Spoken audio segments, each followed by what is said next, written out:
You wanted Flesh Ritter, right? Mm-hmm. That's me. Okay. I am a big fan of Ren Holder. And then we'll have other knights. So you should be able to see a Knight Tails button. Yeah. Pop that open for your knight. Yes, the Butcher Knight, Yes, it'll tell you a little bit about your knight. which So I'm pretty sure I've listened to Gug read before. could be. But Um, so there's ooh. very little story and more mechanics in this right now, though. That is important then. Right. So you've got how your flesh tokens work, Mm-hmm. and then your knight setup instructions, right? So Mm-hmm. your virtues are your skill bonuses. So you get 1 bravery, 1 might, and 2 fortitude. So you can go to the knight sheet button and put one. I wish you hadn't yet. Bravery, I believe. Well, let me just pull out the Night Yeah, 1 bravery, Tails. 1 might, 2 fortitude. Let me promote me. I don't want to. Do it anyway. Fine. All right, you're promoted. All right. I'm just gonna save this over here. Wow, that would have been a good idea. Oh, you rats. What? Ah, it comes back. Yeah. Anyways, I'm gonna copy it, then Fun. put out the night sheet, and then paste it. Ooh, that didn't work. Eh, I'll figure this you out. can't copy All something right. while it's locked, so that might have been part of it. That might have been part of it. Copy, paste one over here. Night sheet. There you go. Boom. There we go. Much better. All right. So, for instance, I get insight, Oops. fortitude, and sagacity. So, insight, fortitude, and What do I sagacity. get?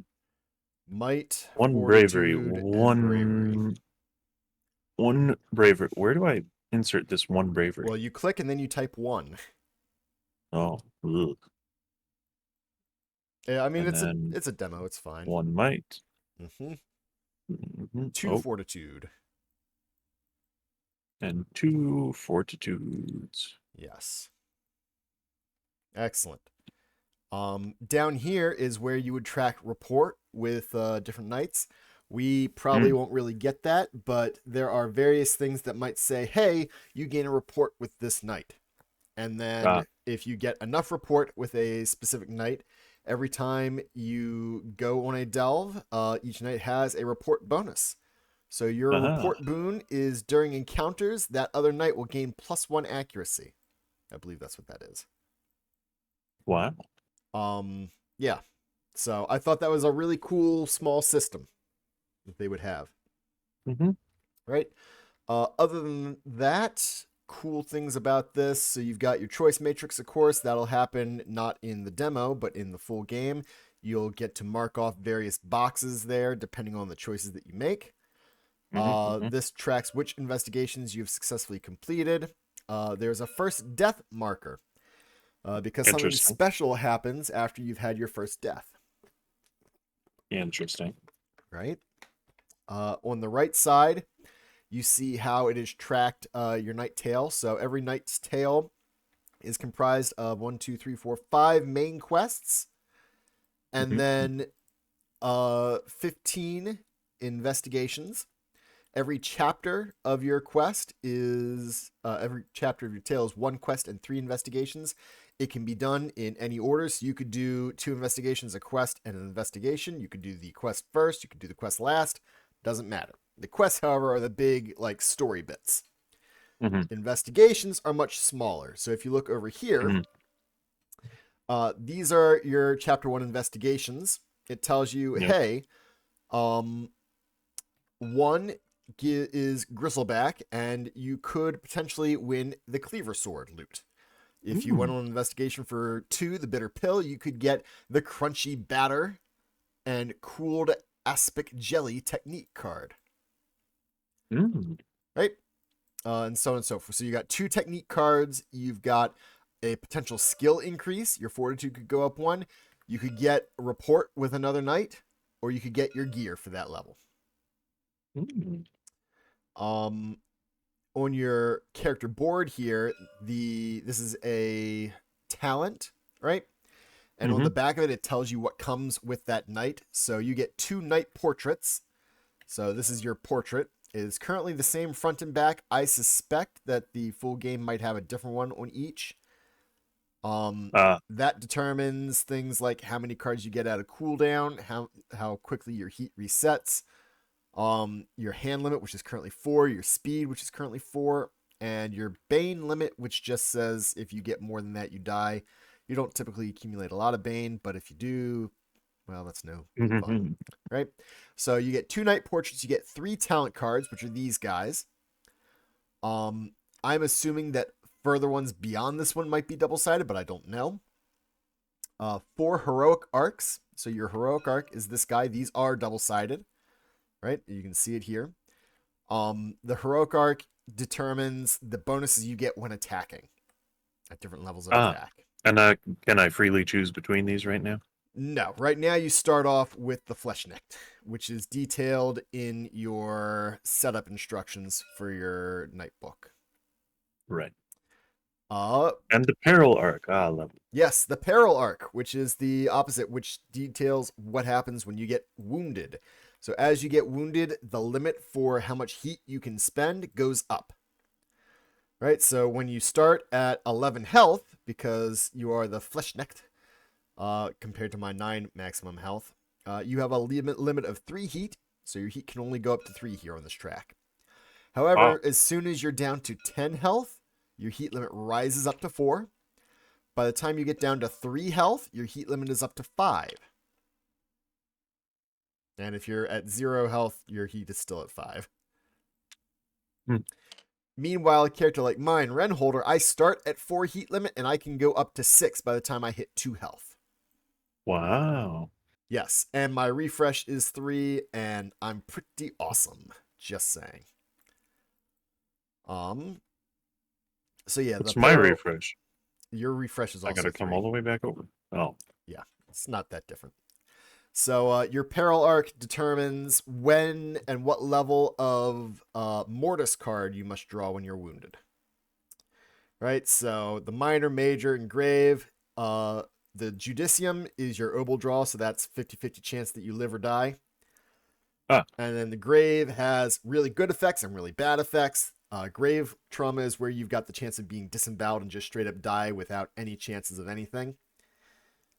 Major level is going to have some okay benefits and some okay penalties. Minor level is, it's a benefit, I guess, and it's kind of a penalty.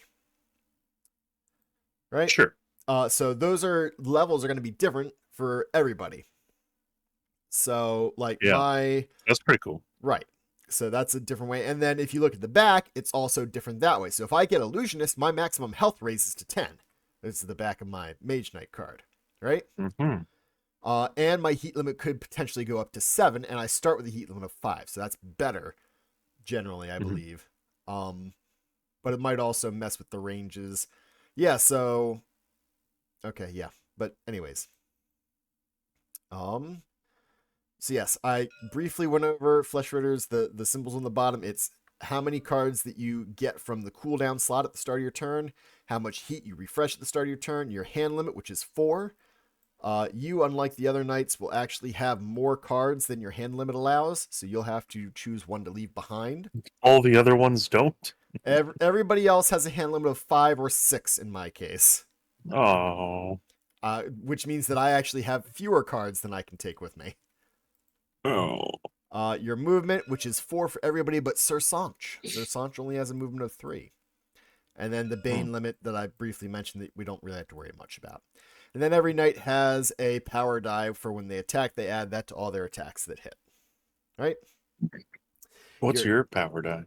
Also red. It's all red. You also have red. They all have red. Yes, they all have red to begin with. So the talent up here gives you a 2 passives kind of thing. So you're refreshing flesh. You can use the flesh tokens from the Knight pool instead of heat to pay for abilities. So you can just eat a little bit instead of using your heat, which is useful because your heat limit is only 3, which kind of limits things. And then whenever you attack, If there's no opening or break tokens in the pool, you immediately get to put an opening and a break token in the pool. Wow. Yes. Yeah, so we will start with 5 technique cards, right? There are 2 that you could potentially unlock in your first chapter. There's a total of 26 double-sided technique cards that are included in the full game for each night. So lots and lots of cool abilities stuff. All right, so I think we're pretty good with the rest of this character sheet. Let's see. Yeah, so, yep. Talents and Arc, the Flesh Next Talent, Heroic Arc, Peril Arc, and then we need your technique cards, which are all the way over here. So you are Flesh Ritter. So you get 1, 2, 3, 4, 5 technique cards over here. You can draw them into your hand. But I can't actually keep all of these. You have to choose one not to bring with you. Yes. Oh, well, I have to keep the dodge roll. I mean, who doesn't want to see a really large man rolling around on the ground? They are double-sided, so the side with the C is abilities that you use during the clash, the fight. Abilities, the side with the D are the things that you use during the delve while we're exploring. Right.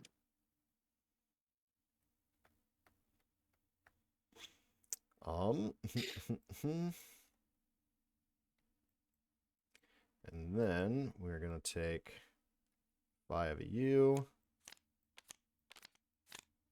and 5 of you.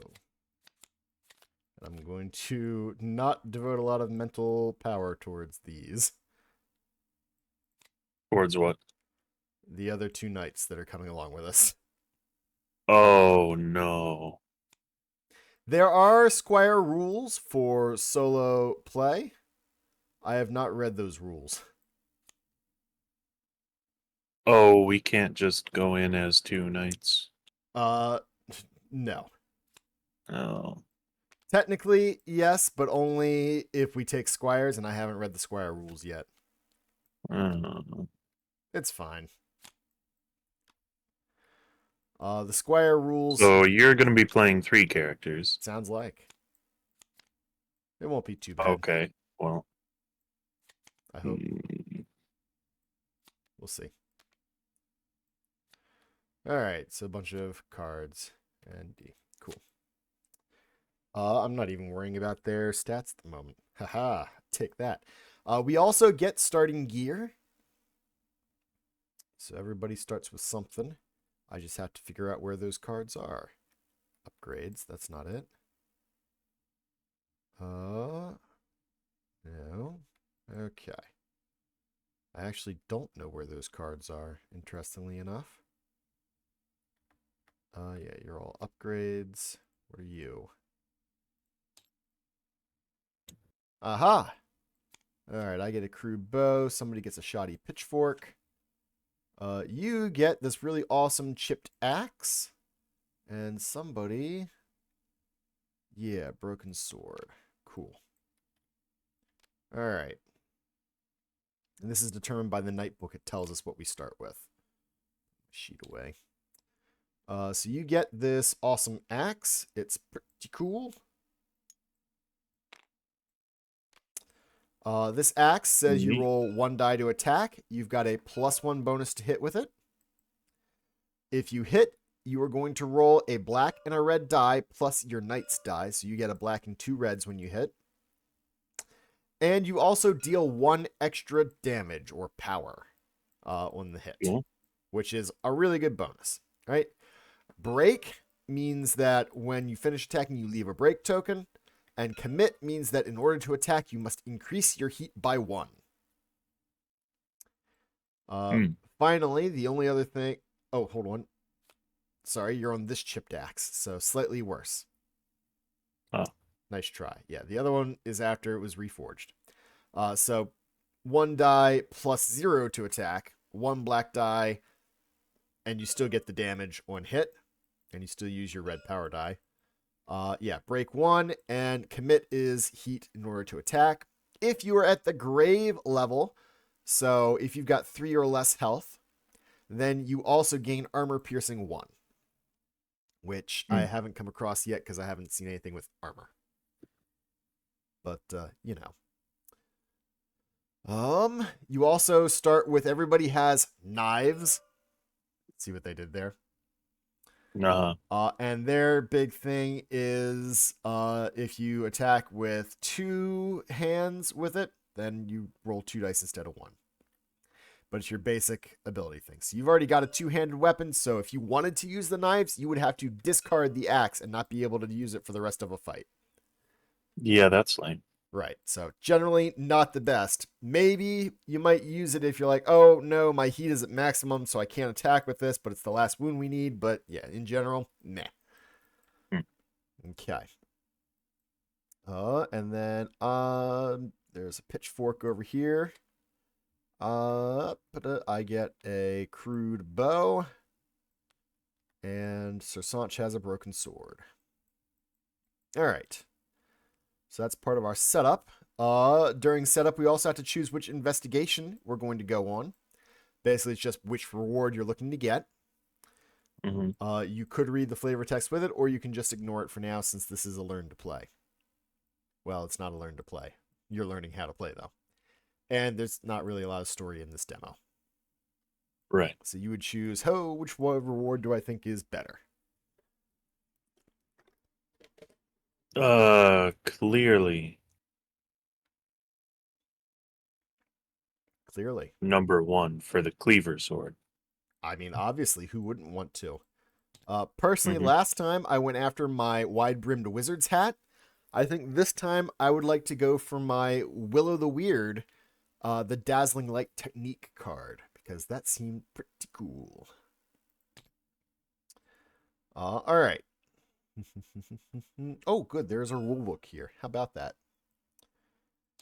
There is. I was looking for Squire rules. They're in the very end. Which is why I hadn't read it yet. All right. So the first thing that happens is we set up our outpost. In this case, we've only got the one that we're here for the demo for. That's fine. And we do. Wow, this is blurry-ish text. That's lovely.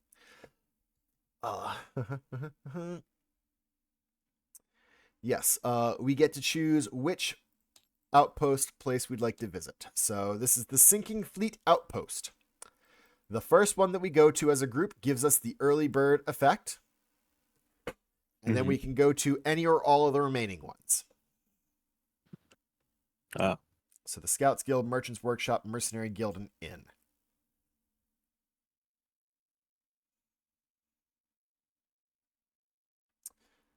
Let's see. So if we went to so we start with no gold.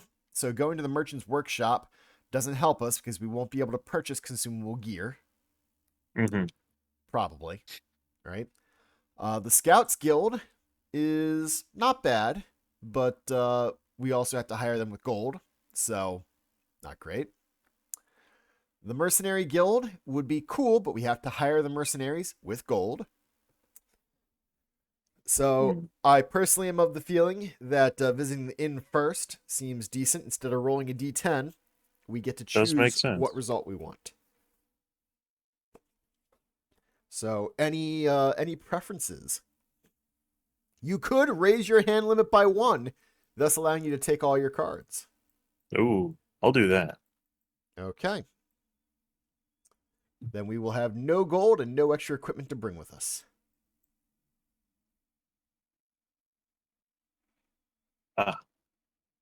That's fine. Yeah. We'll see how it goes. We did end up grabbing the what is it? The number 5, I think. Yeah. Draw a loot card, and each knight gains that gold, where that is how much is on the loot card. Which allowed us all to have 2 to spend on 1 small piece of equipment each. But I'm interested to see how it goes if we don't do that and see how viable it is. I imagine it'll be very viable because I did not feel like the initial fights were very difficult, but we'll see. We then would get a chance to visit all the other places. However, we can't hire any mercenaries without gold. We can't buy gear or reforge anything Mhm. without gold. And we can't hire scouting without gold. So that's easy. We can, however, sign a contract if we are interested. Every time we go on a delve, we can take one contract available. There are 3 available contracts in this demo that are mob tier contracts. So we've got O to be inspired, which is to guide a bard to a place where she can find her inspiration to create again. A search and rescue, where we attempt to find the missing person. And escort service, where we escort our charge through the kingdom unharmed. Do any of them stick out to you? These are kind of like your side quests for each delve. They give a small bonus if you complete them. I do what now? We can choose one of these side quests Oh, to try and one of complete. these is so much longer than the other. I thought like this was progressing. I was No, confused. All you're right. right. One of them has a lot more flavor text and a lot more rules. Uh,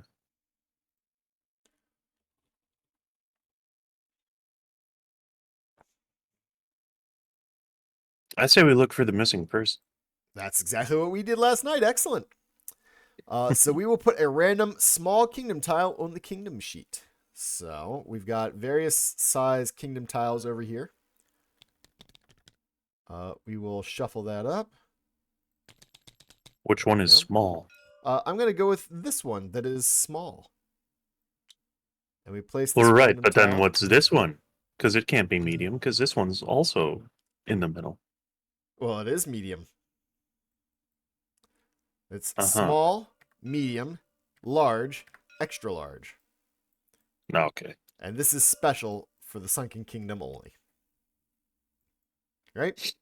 So, our objective is we need to try and find this tile on the map. We can't flip it over? Nope. We don't need to, though, because it's what on the flip side of these tiles, it tells you what number tile is in what direction. Oh, okay. So when we see, hey, this tile leads to tile number 1, small tile number 1, then we'll know that that will be our objective. And there's a chance that our person moves. So if we enter tiles that are that size, we have to make a sagacity check. And if we succeed on the sagacity check, we put a different random tile on the board.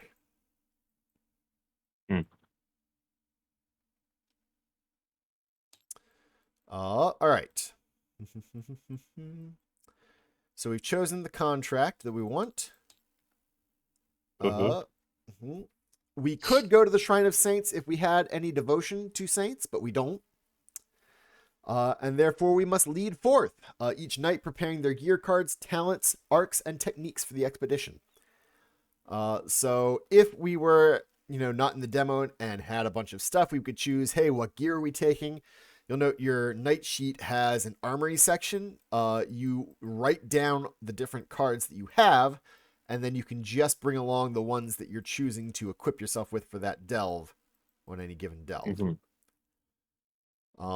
And same with your different unlocked talents and technique cards and heroic arcs and peril arcs, etc., etc. So we must find our starting tile. Okay. Yep. Random starting tiles. When we start an expedition into the Sunken Kingdom, if our starting tile is not specified by our quest, normally you would have one knight go on a quest and everybody else do their investigation. They didn't include quests in the demo, so we are all just doing investigations. But if there was a starting tile determined by the quest, we would use that.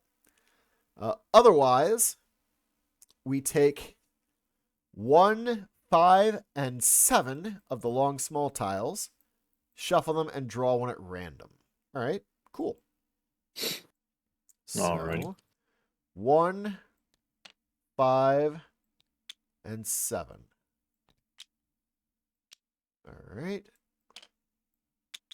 Oh, they don't stack. That's fine. John, roll a 10-sided die and re-roll zeros. Hmm.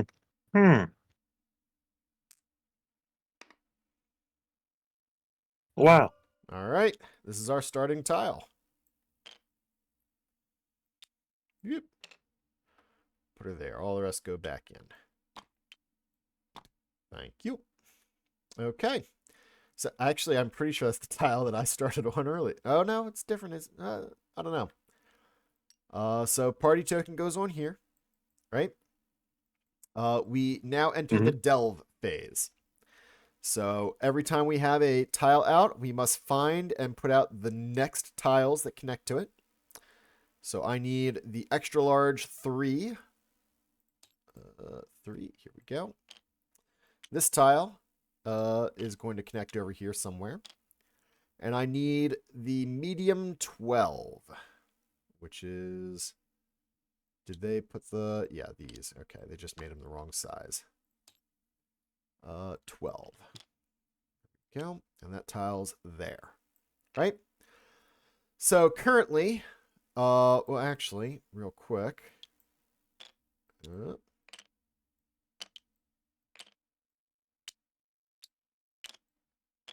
Okay. Gotcha. So when we start, these are the current enemies that we might encounter. The White Ape Troll, the First Men Warriors, and the Winged Nightmare. Right? So when we enter the kingdom, we put a token for each of them onto the different districts. The kingdom sheet here tells us what districts there are. So we've got the Mud District over here, the Drowned District, and the, what does that say? The Marsh District there. So we'll randomly place them. And if ever we encounter an effect that has us have an encounter, or when we are ready to have our exhibition clash, the partway clash, the monster that we are facing will be determined by what monster is in the district that we're in. And these will rotate and change. And our district will change. So currently on the map, you can see that we are in that top district, the Drowned District. If we went over here, however, we would immediately move into the Marsh District. Actually, I'm going to move this tile down here for enough room. Anyways, we then get to... let's see, where's the overview of the delve phase? I think I'm past it. Okay, here we go. Delve round steps. So the first thing we do is we determine where we would like to travel, right? So and I forgot something very important actually. Clue cards. Every time we go on an investigation, we have to determine what kind of clues we're looking for. So go ahead and grab one of those cards. I will grab one. And it will go on a slot on your board. Not your board, but close. Oh. There you go. All right, so you are looking for 3 yellow clues. And you're looking for 3 clues of the color of the knight on your right, which in this case is blue. Right? You start automatically with a blue clue. This guy is looking for 3 red and 3 yellow, and we'll start automatically with the yellow. Right? I will start automatically with a red, and the other guy will start automatically with a green. Right?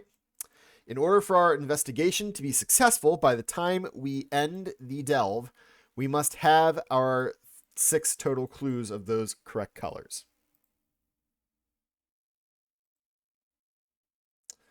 To get clues, when we move to different areas, they might give us clues. So on the back of each of these cards, there are several effects. The first one is how much time it takes us to move there. We've got a time track up here, which thankfully already has a token on it. See? Mm-hmm. There we go. So our time starts at 0. When we hit time 8, we have our first halfway clash. They are typically a little bit easier. When we hit 18, we have the full clash. 16, I can count. Mm-hmm. Right? So most of the time when moving to something, it costs 1 time. So we then there's also a threat amount. When we move onto a tile, we see how much threat it increases it by. The threat track goes from 0 to 9. If we were to reach 9 threat, we are instructed to read story passage 6666. However, that doesn't exist in the demo, I'm told. I suspect that will cause a devil to spawn and start chasing us around the map, but I don't know. Neat. When our threat goes above 6 for the first time, we spawn a roaming encounter on the board. So one of the monsters that we could potentially encounter will go on the board near us and will start moving around trying to catch us. Oh. Right? Awesome. So the next symbol on the back of these tiles is the deep fog intensity. Don't worry about that for now. Okay. And the final symbol is how many clues do you get if you go to this location? Most tiles will give you 1 clue. Some will give you more. Like this large one gives us 3 clues. Okay. So we also, when we go to a tile with a clue, we are guaranteed to get a specific color. And that is determined by the exploration deck over here. The exploration deck has a color at each different face of the card. So in this case, it indicates that if we were to go north from our current tile, we would get a yellow clue. If we were to go west from our tile, we would get a red clue. Now, this is different for every card in the deck. It's going to change around the different colors you would get for going different directions. Wait, how did we see which color we get? From the back of the exploration deck over here. Oh, okay. Because we'd go north is yellow, west is red, etc., etc. Right? That's a limited way for us to say, oh, okay, well, if we go this way, then we will get that card, that clue. Mm-hmm. And then we might get others as well. Do you have a preference on which way to explore? Do either of those North. give you a clue that you would like? Okay. So we will head north. We will move our party token. We will resolve all the symbols on the back. Thank you. So we'll gain a time and a threat, and we will gain a clue. So time goes up, threat goes up, and everybody that is collecting yellow clues will get 1 yellow clue. So you would get a yellow clue. And interestingly enough, so would that guy. Then yes, we get to flip it over. I'm going to spend an annoying amount of time trying to get that line up, aren't I? Oh well, lock it down. All right, there's not a lot of special stuff going on in here, but we do have several different tiles that would go adjacent. So we're now going to have to look and find that. So this symbol means it is a long, one of the special Sunken Kingdom tiles, John. So can you search in this bag and draw out tile 6? How do you know it's that? Because that's what matches the back of the card. And I've just done this enough last night that I recognize it. You can search, you can pull out whatever's easiest. I'm going to find small tile 8. Small tile 8. It's going to go over here. And then we need medium tile 13. So I will grab that. Medium tile 13. And that's over there. Okay. Now that we've done the travel step, we do the kingdom tile, technically is what we're doing, where we resolve the symbols in the back, we reveal the tile and move there.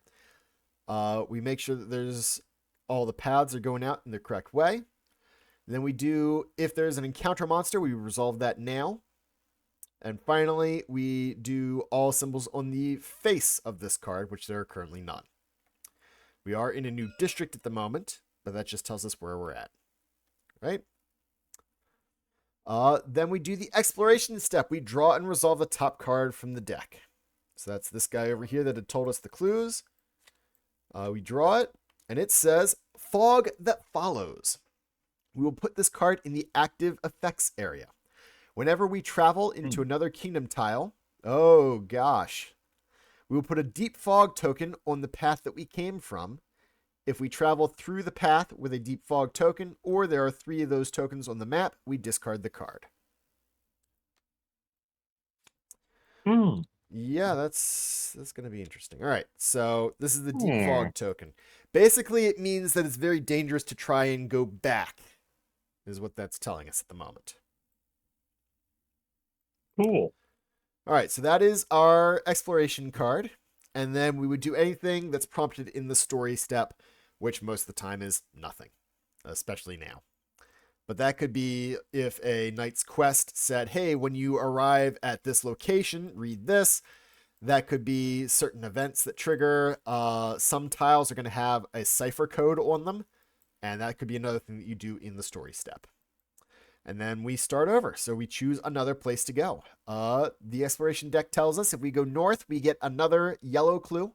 If we go west, it is green. If we go to the east, it is red. And south would get us blue, but we've already explored that tile, so we wouldn't get a clue. Clearly north again. North again it is. So on the back there, it's 1 time our threat goes down by 1, but there's no clue there. Oh. Well, you should have told me that. Well, would you like to go a different direction? There's Absolutely. also no clue to the west. So the only clue we can get is red to the east. Well, I say we go west. Okay. So we will head west. Time goes up and threat goes down. Yep, you can flip it over. There we go. So I need to find medium tile 10. Tile 10. And that is connected. Ooh, spooky bridge. Ooh. There. Aha. We will move on to it. Oh, sorry. Yeah. Okay. And then this symbol here shows that, hey, there's some kind of shortcut from here to medium tile 4. We cannot naturally use shortcuts. There are some effects, however, that might in a full game allow you to do so, such as mercenaries that you could hire to go along with you, princesses that are traveling with you, and maybe gear cards. Not sure. All right. Like that. Right? Now, because of our active effect, we must put this token here on the path between us and the last location. If we wanted to go back through there, we would have to enter the deep fog. It's not great. It's not necessarily the worst, but it's not great. Okay. Then we do an exploration card. This card is Fog Trespass. It is an instant effect. We will place a deep fog token on a random path leading from our current kingdom tile. Well, shoot. We've already got one over here, so I'm pretty sure it goes over here. Boy, sure wish we could use that shortcut. That would have been helpful, wouldn't it? Yeah. So, lovely. All right, well, we have to go somewhere. Entering the deep fog will let us go literally anywhere, however. So if we exit from whichever way, we can choose any unrevealed tile to exit from.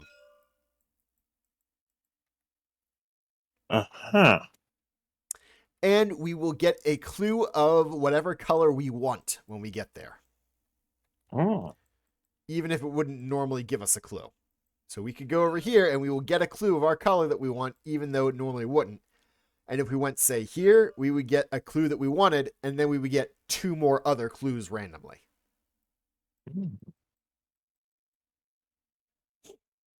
Whoosh. All right. So we enter the deep fog, and there's a whole process now. Oh, awesome. Yes, we have a deep fog deck. All right, we're going to shuffle it up. There are cards in this deck. There are 12 cards, right? 2 of them are 2s. Let's see. 1, 2, 3, 4. Mm-hmm. Okay, so there's a single -1. There are 2 2s, 3 zeros, and 6 1s. It's good to know. Right? Because we chose this card up here, its Deep Fog intensity is 5. So that means we have to draw 5 cards from this deck. All right? The goal for drawing 5 cards from this deck is that we want the numbers on the cards to match exactly 4. Oh, okay. Right? Why? If they're exactly 4, we manage to get through without any issues. Okay. If they are less than 4, we have some slight penalties. If they are more than 4, we get a lot of penalties. Oh, Right? lovely. So we start off with card number 1, right? So already that's 2. This is looking interesting. Okay. Now we are at 3. I say hold on. So first off, so we choose how many to reveal? well, there's several steps to this. Oh, okay. First off, do you have your hand of cards on the D side for Delve? No. You should flip those over for that. Do you Okay. have any cards that mention during Deep Fog Traversal? Yes. Okay, you want to pull it out so I can see it? Yeah. All right, let's see. So that's unfortunate. That doesn't help us quite yet, but it will in a moment, probably.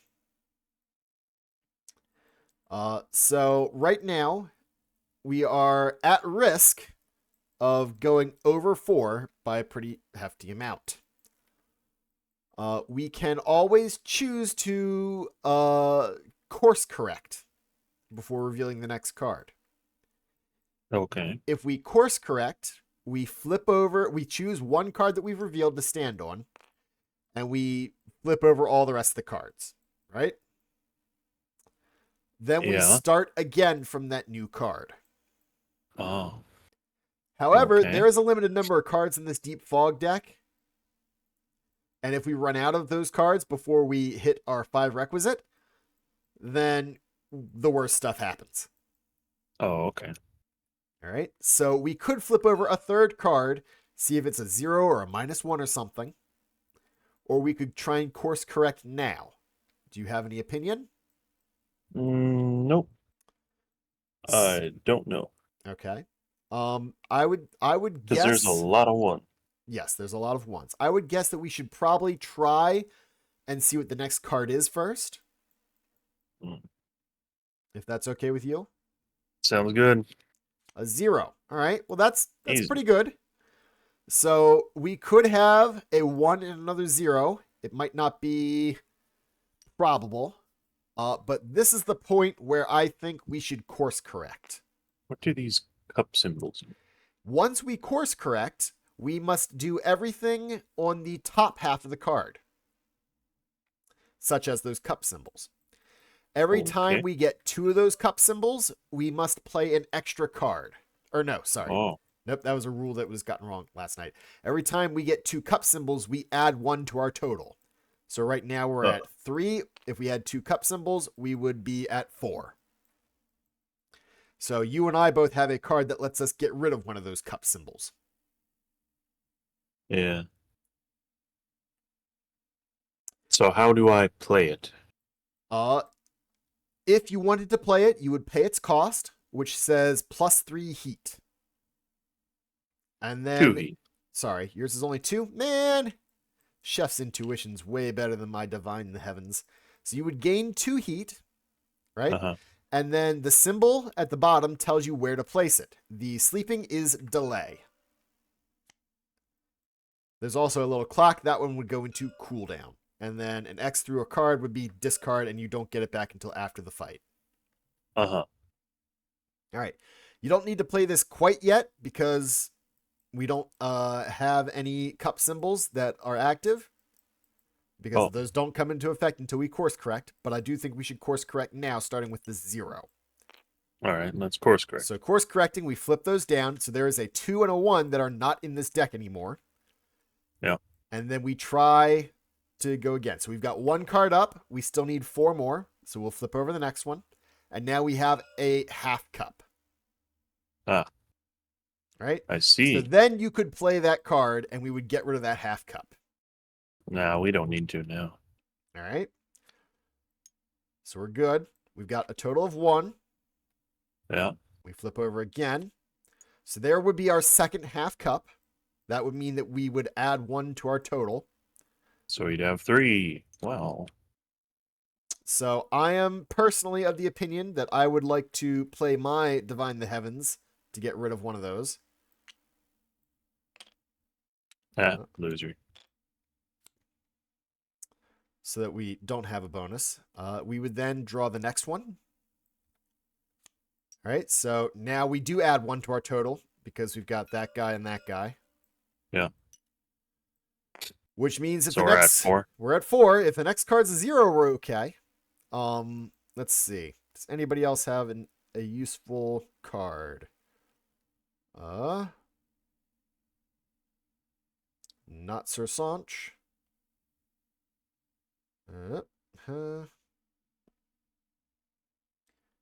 And not Para. Okay. There is also a piece of equipment that you could buy if you had money that lets you choose a Deep Fog card that you draw and just discard that and draw a different one instead. So I think I'm willing to bet on a 0 for the last one, if you're okay with that. Sure. Or even Sounds good a to me. -1 would be better than that even. So. Nope, it's 2! Oh. All right. So we get to the end. And we are going to emerge from the deep fog. So something I forgot is that every time we enter the deep fog, our threat goes up by 1. Hmm. All right. So this is one of the worst possible outcomes. Lovely. Isn't it, though? Let's see. Deep fog. Pulling up my rule book on the side here. So I had to look at this several times. Deep fog. Almost there. Here we go. Yes, so we gain a threat. We traversed it. Okay, we could have chosen before any card to withdraw. At which point we would leave the deep fog, but we would use up a time to do so. And then we would have to enter the deep fog again, but with less cards in the deck. Right. Okay, so emerging from the deep fog. We add up the value. So our total value is 2, 3, 4, 5, 6 because of the tokens. Unless you wanted to use your card to avoid that. I would only be able to bring it down to 5. So yes. There's no difference, right? There is a slight difference in this major penalty. The Trench Maze says we gain a curse for each point of deep fog value over 4. So that would give us only 1 curse as opposed to 2 curse. Okay, sure. I'll play my thingy. All right. So your heat goes up by 2, which is tracked on there. Yeah. All right. Cool. So our total value is 5. Which means that we suffer a grave penalty. We resolve all of the bottom grave penalty effects of all revealed deep fog cards. So we gain Bane 1. This is considered to go to the party leader, which is something that we would have picked at the beginning of a delve. Normally it goes to whichever knight is doing their quest. In this case, I'll just randomly say that I had it. So I've got 1 Bane now. There we go. Yay, Bane. If I get 5 of those, I'm dead. Oh, cool. At the start of the next clash, we will escalate 1, which means that they start with slightly more dangerous cards. Another Bane 1. That's great. I've got 2 Bane now. The threat goes up by 1. Excellent. Lovely. Just what I wanted. And we gain 1 curse because we are only 1 above 4 now. Curse maxes out at 5 or 4. So if we were to gain a 5th curse, we would lose the delve. All Cool. right. Then we emerge. We get any clue of a color that we like. Oh, yellow. So I personally would like to gain a green clue.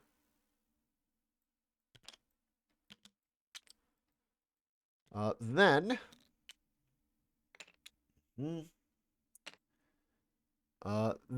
if there were more clues on there, we would get more clues, but there aren't. And we can proceed to revealing. So we add 1 time. We subtract 1 threat. We gain no clues. We reveal the card. And our party has moved here. Oh, and the other thing is that traversing the deep fog is going to become more difficult now. We are going to discard the card with the lowest value from our revealed path. So this 0 is discarded. We will not get that back in the deck now. And we will shuffle all the deep fog cards back together. And we will randomly remove 1, never to be seen. Cool. So now if we go back into the deep fog, it is harder. Let's see here.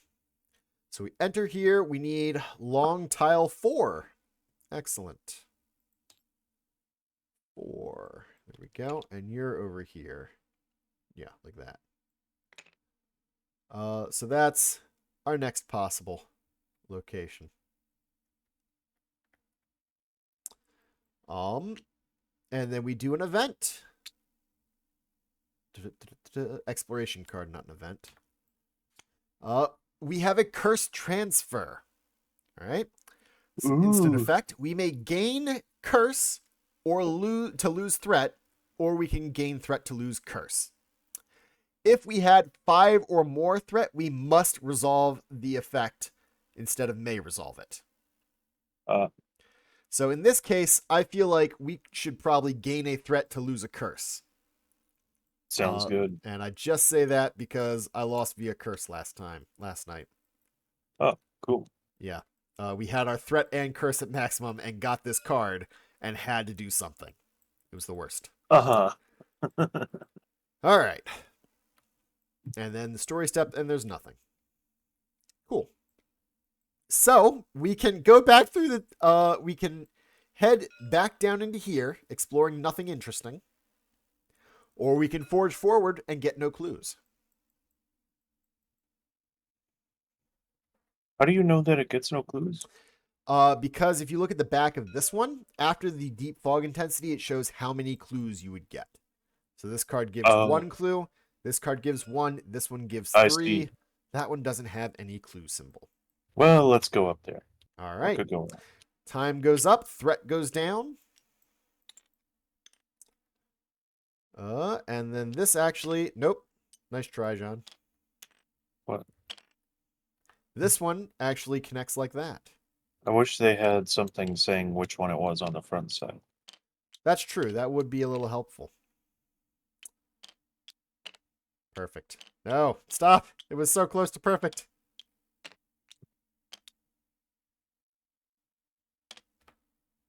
I like it. All right. So if you would find me... Nope. Here we go. Large card 3 from this guy. And I will get medium cards 7 and 8. 7 and 8. Yep.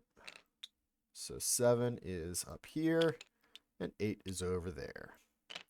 And then, because we have the fog that follows, we put another deep fog token on the path that we came from. Goes there. And actually, no, we don't. Because if we travel through a path with a deep fog token, we would actually discard that card. So we don't have that second deep fog token. Oh, cool. Yay. So it's just this one that's really hard to get to. Yeah, I mean, we'll never need to go there. Right? All right. So we've got this place with 2 threat, 1 time, and 2 clues. 1 threat, 1 time, 1 clue. 1 threat, 1 time, 1 clue. Currently, if we go west, we get yellow and a random clue. If we go north, we get blue. And if we go east, we get green.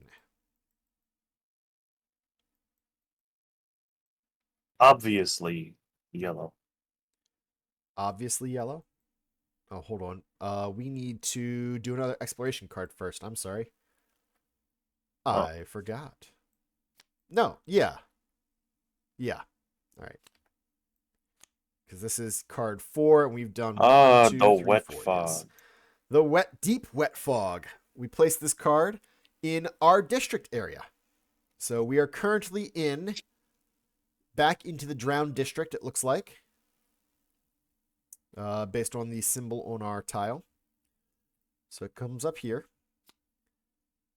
If we suffered a minor penalty after entering the deep fog in our current district, we would put a flood token on the targeted kingdom tile. Flood tokens are bad. They might slime us. Yes. I want to get slime. Fortunately, we only suffered a major penalty. And not even in that district. A major penalty.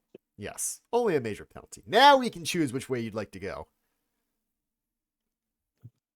How many does... Oh, we haven't been tracking them. Tracking what? So they would have the same number as everybody else. So, we've gained no blues so this far. This person should have 3 yellows. I Does gave that them mean an extra anything? yellow. I did give them the extra yellow. These 2 need to get 1 Right, free token. right, but they start with 1. Yes. And then I've gained 2, so that means they gained 2. Okay. Well, no, they Right? gained 1 and a free 1. Oh. Okay. So these 2 both need to gain 1 free token.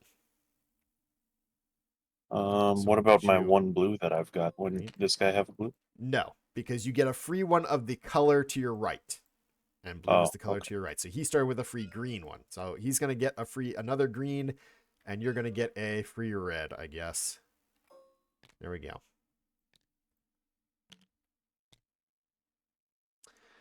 Okay. So anyways, yeah. Obviously yellow. Obviously. All right. So we will increase time by 1. Threat goes up by 2. If there were any encounters on the board right now that were roaming around trying to find us, they would now move 1 space because of the spot on the threat tracker that we are at. Oh, neat. However, there is none at the moment. And then, yes, we are going to go in. Everybody's going to get a yellow token. A green token. I thought we were going for yellow. Yes, that's why I said threat only goes up by 1. I was paying attention. Yep, we get a yellow token. Aha! Which one is this? This is 4. Yep. So I need long tile 3. Long tile 3. Wow. And large tile 2. Tile 2. We are actually now entering portions that I did not see during my earlier delve last night. Interesting. Isn't it? We kept mostly to this area. We started exploring that way first. Actually, and the quest thing that we were looking for, the quest tile we were looking for, was this one over here. Nice. It's got all of our deep fog tokens on it. Wow, this is very interesting that we've gone this far and you haven't seen a specific point of interest mechanic yet. Neat. Isn't it? All right. And then we get an exploration card. A surge. We place 2 surge tokens on the kingdom sheet. If we had 6 or more threat, we would also gain a curse. Wow. So now I have to go back and read the surge things again. All right. Surge and flood. Sunken Kingdom constantly changes with water and mud flowing in and out of its buildings, roads, and forests. If you explore... Oops. That's right. If we explore a long, small, a large, or an extra large kingdom tile, we put a surge on the kingdom sheet. When we're about to put a surge there and there's another surge already there, we flip the token to the flood instead. Oh. There are several effects that place flood tokens on the tiles, which renders them more dangerous to travel through. If we encounter a sink symbol on an exploration card, we take all the flood tokens from the sheet and put them on random kingdom tiles connected to us. All right, so that's fine, actually. We have not done anything horrible. So every time we enter a extra long or a large, which we have not, or an extra large. Yep. So we've got 1, 2 tiles on here. So we put 1 surge. We would flip it over for the second one. We would put another surge. Nope, that's not a surge. We would put another surge for the third. The one that we just got. 2 of them. And we would flip it over. Yep, so we've got 2 flood tokens now. Right? Mm. If we are instructed to... so some of the exploration cards, obviously none of those. Well, yeah. They've got a little wave symbol. If that happens, we put all of our floods onto the board. And then if we are trying to move through those floods, then we get slimed. Mm. Lovely. Yep, it's great. Now I understand. Okay. Where to next, Commander? In 3 explorations, we will end up fighting something. Let's go to the Sunken Kingdom. We are in the Sunken Kingdom. We're going north. North. All right, that gets us a green clue. In fact, it gets us 2 clues, one of which is green. So threat goes What's up. the other one? Goes up. The other one is random. Random? Yes. How do you resolve random? In this case, we go over to this minor mortis deck at the clash board. Uh-huh. And we look at the directions shown on the bottom of the card. So up. And we look back at our exploration card, and it says green again. So we get 2 green clues, which I kind of like. Do I track green clues at all? Nope. If you're not collecting them, you do not track them. All right. And 2 for you. So we don't need any more green clues, by the way. Could really use a yellow, though. Yes, I'm sure you could. All right. Wait, wouldn't we have gotten a yellow from this one? I'm pretty sure we did, John. We did, yes. If you didn't give it to you, I can't help you. Simply forgot. So then we don't need any more yellows. We just need blue and red. All right, so we get to flip this over, finally. Oh, that's right, we did see this card briefly. I think it was like the last thing that we revealed. There, perfect. All right, so we move into here, into the guild hall. We're now in a different district, back to the mud district. Right, we need small tile 2. Those are removed. I need extra long number 1. Oops. And I'm going to get medium 4 and 5. 4 and 5.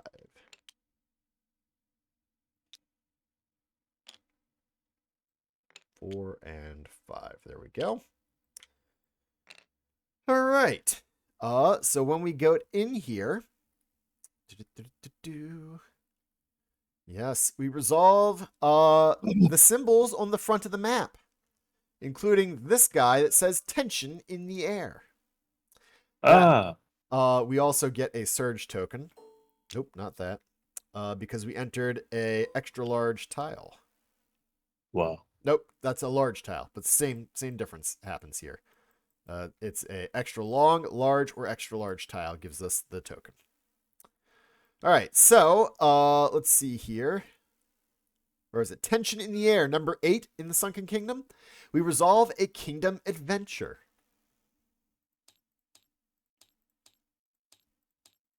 Here we go. Roll me a D100, John. Uh,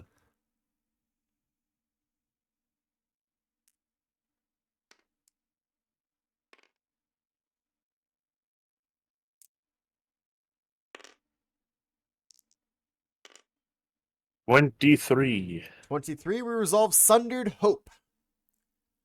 As you follow the path across the steepled rooftops of the houses, long lost to the rising mud, you come across a young couple.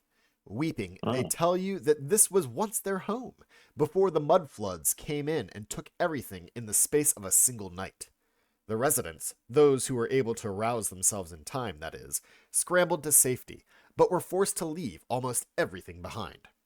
The wife, a woman of gentle disposition, tells you that a valuable trinket, something that had been in her family since the first settlers had come to Utrabant in the initial wave of colonization, was lost in the mud. The two beg your help to find it, promising a rich reward. Does Sir Sanch travel with us? Oh. Yes, he does. He's the guy all the way to the left. He's the guy with the monkey. Little Sir leaps from Sir Sanch's shoulder, surveying into the sunken home through a half-open shutter still above the muck. Moments later, the tiny furred head pops out of a different section of the roof, chased by a series of fat-bodied golden-brown beetles with mandibles the size of your finger. The commotion has caused enough disturbance to knock loose a few planks, giving you an easier way into the building. All knights will add +1 in the following test. Each knight will test tenacity or insight 9+. We could exhaust a gear card, which we do not have to add 1 to our test. However, we do have a +1 from having Little Sir scout it out for us. So we're going to roll a d10. We're going to add our tenacity or our insight to that.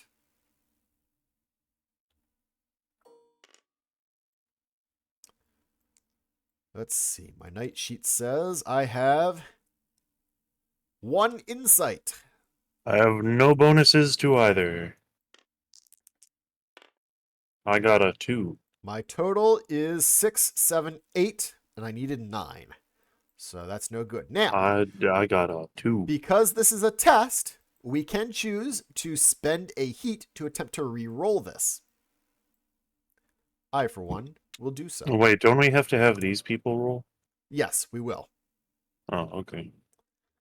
But I also want my best chances of success. I got a 6 again. Alright. I'll spend a heat. Still fail. Okay, me too. So these guys are going to roll. Oh, that one might be a success. So 8 for Little Sir, and then we need to see what your bonus was to skills. You got a +1 to insight. Yes. So Sir Sanch succeeds. That's 1 success. And for Kara, she also succeeds. So 2 successes, 2 failures. With 2+ success. Wow. 0 to 2 successes and 2+ successes. That seems unlikely. Which one you want to read then, John? Because we had 0 to 2. We also had 2 or more. You know what? I think we'll read the second one. Excellent idea. The house creaks and buckles around you, but holds steady as you carefully test your way forward through the waist-high waters. You manage to avoid stepping on a failing timber and delve deep into the ruin until, at last, you spot a glimmer of silver. The silver locket lies in the skeletal grasp of one of 2 figures on the rotten, ruined bed. You snatch it from the cadaver, almost as if fearing it would come to life and try to keep hold of the treasure. It does not. Relieved, you return to the surface and bring your prize to the tearful, grateful couple. The party leader may gain +1 passion. Each other knight gains 2 gold.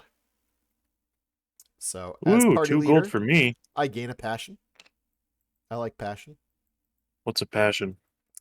That is what you measure your heroic arc with. So Oh, you increase it every time you attack. So the first yeah. time that you would attack, you would have 1 passion. For me, because I just gained 1, the first time I attack, I will have 2 passion. Where is gold? There is no spot on these sheets for gold. They did say that there will be a spot on the finalized character sheet. So you can just put it into notes if you wanted. They don't even Or, have tokens for gold. These yep. losers. Or you could just increase the favor of the Grawl, since that is useless here in the demo. Every time you are the knight that goes on the quest, you would get 1 favor of the Grawl, and you can use that to reset and replay any given clash. Oh, okay. But they have no way of giving out those favor of the Grawls in the demo, so nothing we have to worry about.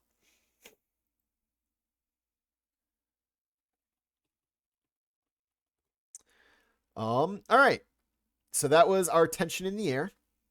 And then we do an exploration card. It is a sinkhole. Place the party marker on the furthest revealed medium kingdom tile. Medium is this size, so the furthest one is that one. Oh. And place 1 flood token on all tiles adjacent to this tile. Nope, that's a die. All right, so flood, flood, flood, flood. Ain't that lovely? Maybe. Uh-huh. Let's see. Flood tiles.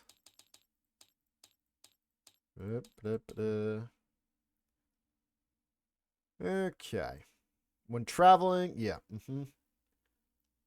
Oh, it doesn't tell us. When a party enters a kingdom tile with a flood token on it, we gain a threat. We put a surge token on our sheet, and 1 random knight gains the slimed condition card. So that'll be fun. But now we get to decide where to head to next, John. We get a blue clue by going right. I do like blue clues. Who doesn't Oh, really? which one is this? This one is 12. All right. So we get a time, a threat, and a blue clue. The next time we move, that will determine who we are facing in the exhibition clash. A faraway landslide. So we get a blue clue, we said, which goes to this guy, and I'm giving you yours. There you go. Yay. Yes, we get to resolve the stuff on the top, which includes faraway landslide. We perform rotation 1. So all the tokens on here are going to rotate 1 position. Cool. Like that. And then there's also a cipher code on here. If we were playing the full version, if you look at your night sheet, it has a spot, not night sheet, sorry, the night book. It has a spot that says exploration cipher. Currently, it just says blasphemy. Full game only. Otherwise, you would combine the numbers of your cipher with the numbers on the tile, and you would find a spot in the kingdom book, and you would read out what it says, and it would give you something to read. It might be a cool thing that you find. It could be a bit of lore or story about the kingdom.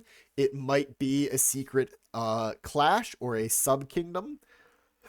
Dunno. Neat. Yeah. What's this? That is a deep fog exit. So we could choose to exit to the south and travel through the deep fog to anywhere. Ooh.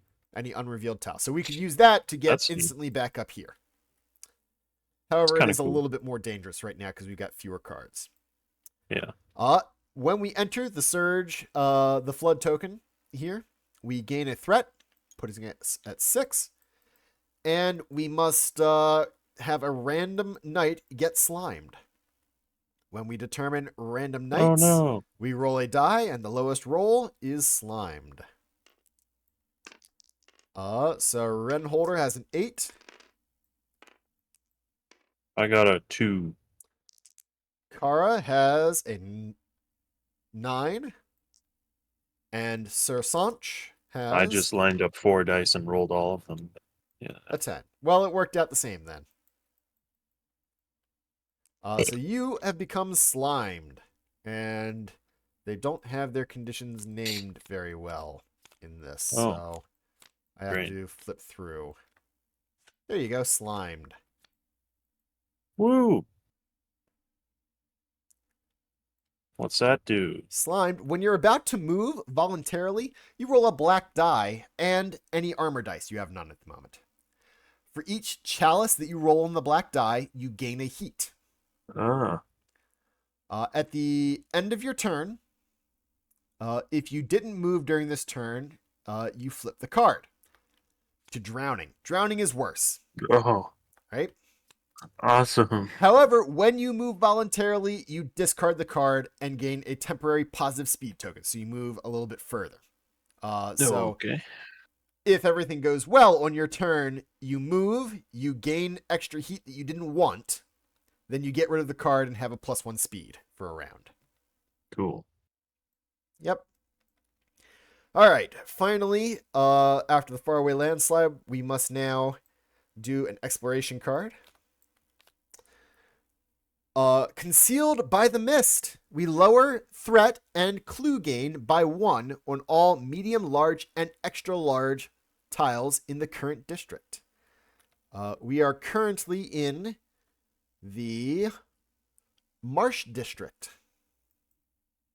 So that will be in effect until something else is drawn to replace it. So we get less clues while in the Marsh District. Cool. That sucks.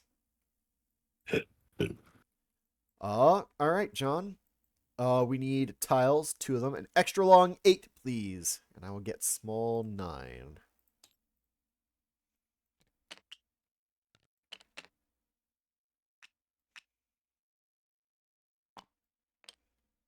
All right. Which way would you like to venture forth before we let's see. This one changes district, it looks like. So we wouldn't be losing out on a bunch of clues, but neither of these are currently giving us any clues.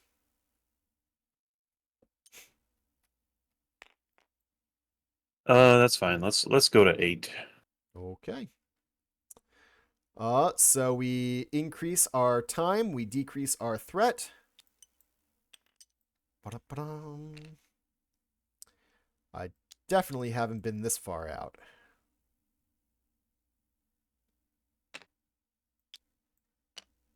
Perfect. We get no clues. We need small 10 and medium 14. Small 10 and medium 14. There we go. Medium 14. Thanks, John. You're the best. No problem. All right. And then because we entered this extra long, we get another surge, which flips over to be a flood.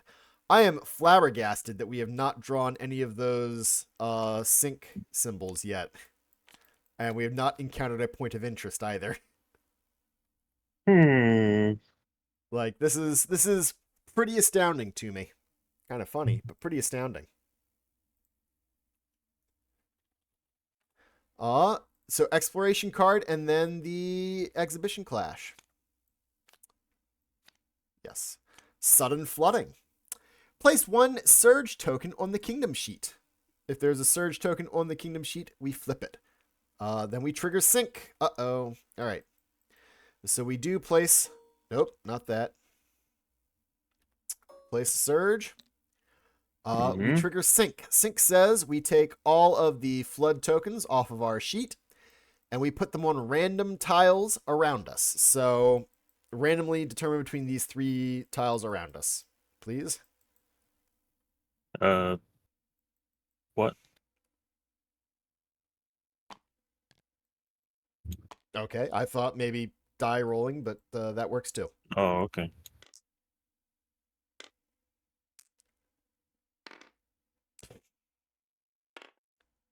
Well, the 10 has to get re-rolled, right? No, I was ignoring ones. Okay, gotcha. Well then, yeah, they all go on that one. Excellent. If our curse level is higher than 2, which it is not currently, we would then place a flood token on all adjacent kingdom tiles except for the one that we came from. But we don't have to worry about that. All right. It is then time to set up the clash. The exhibition clash. Yippee! Yes, so currently we are in the Mud District, which means we're going up against the White Ape Troll, a vassal tier monster. This is actually the only one that I have not faced yet. By the way.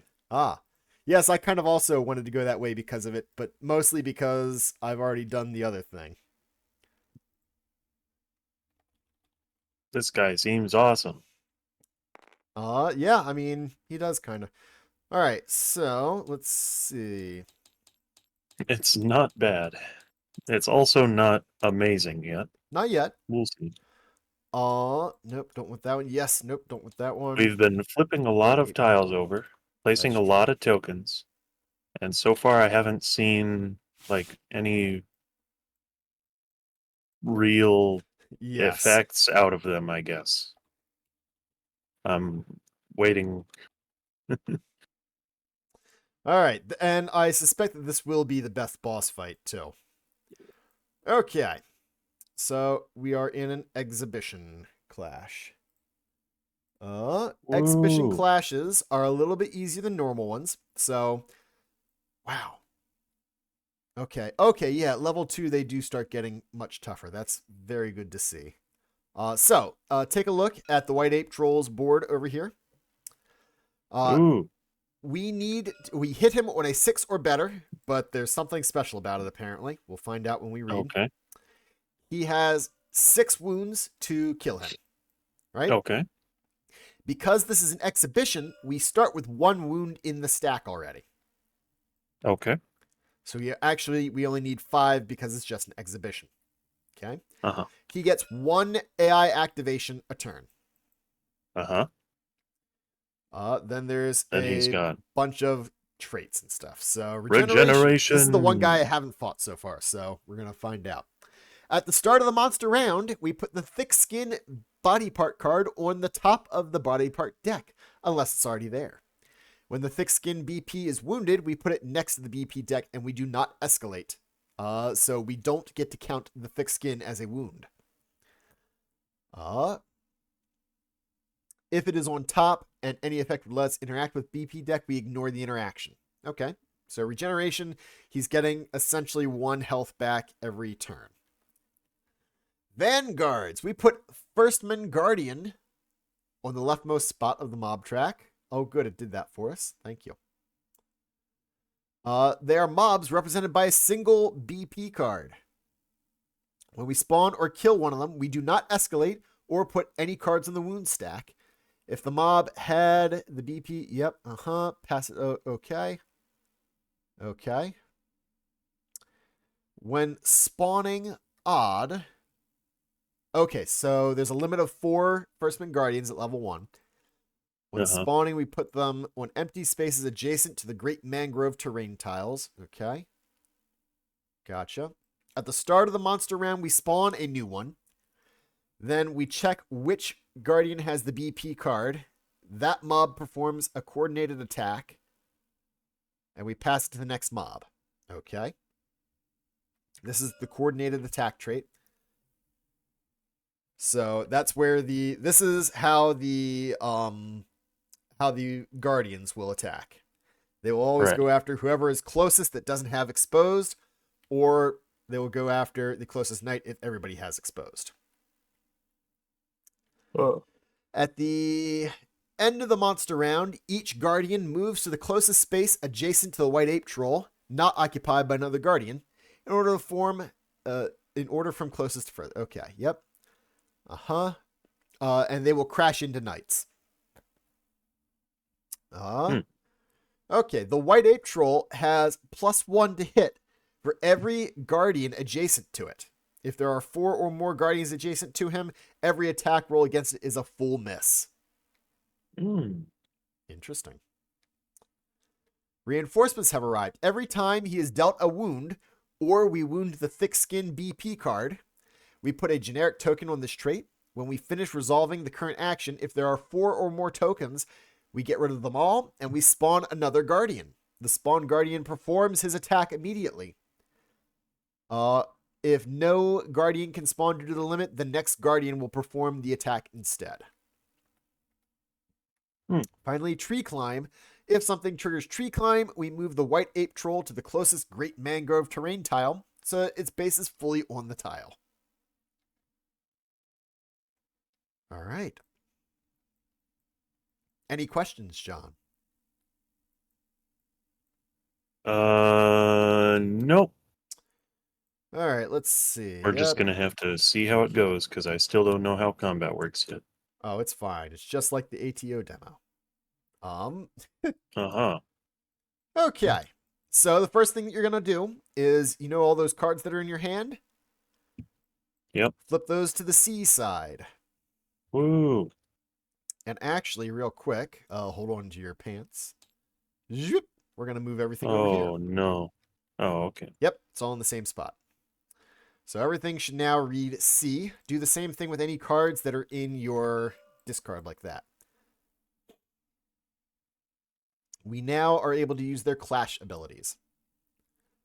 Okay. And then something else real quick, actually, is that during the delve, every time we use one of the delve cards for its ability, we also get to put a token in the pool. So you've placed a break token in the pool.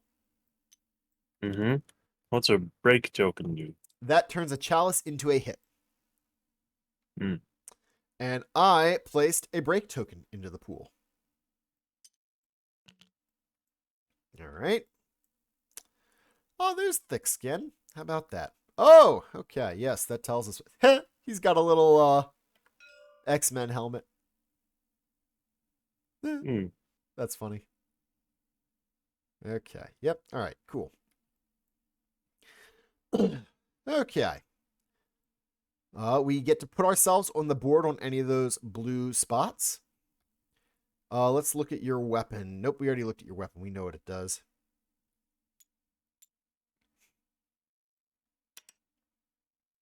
Okay.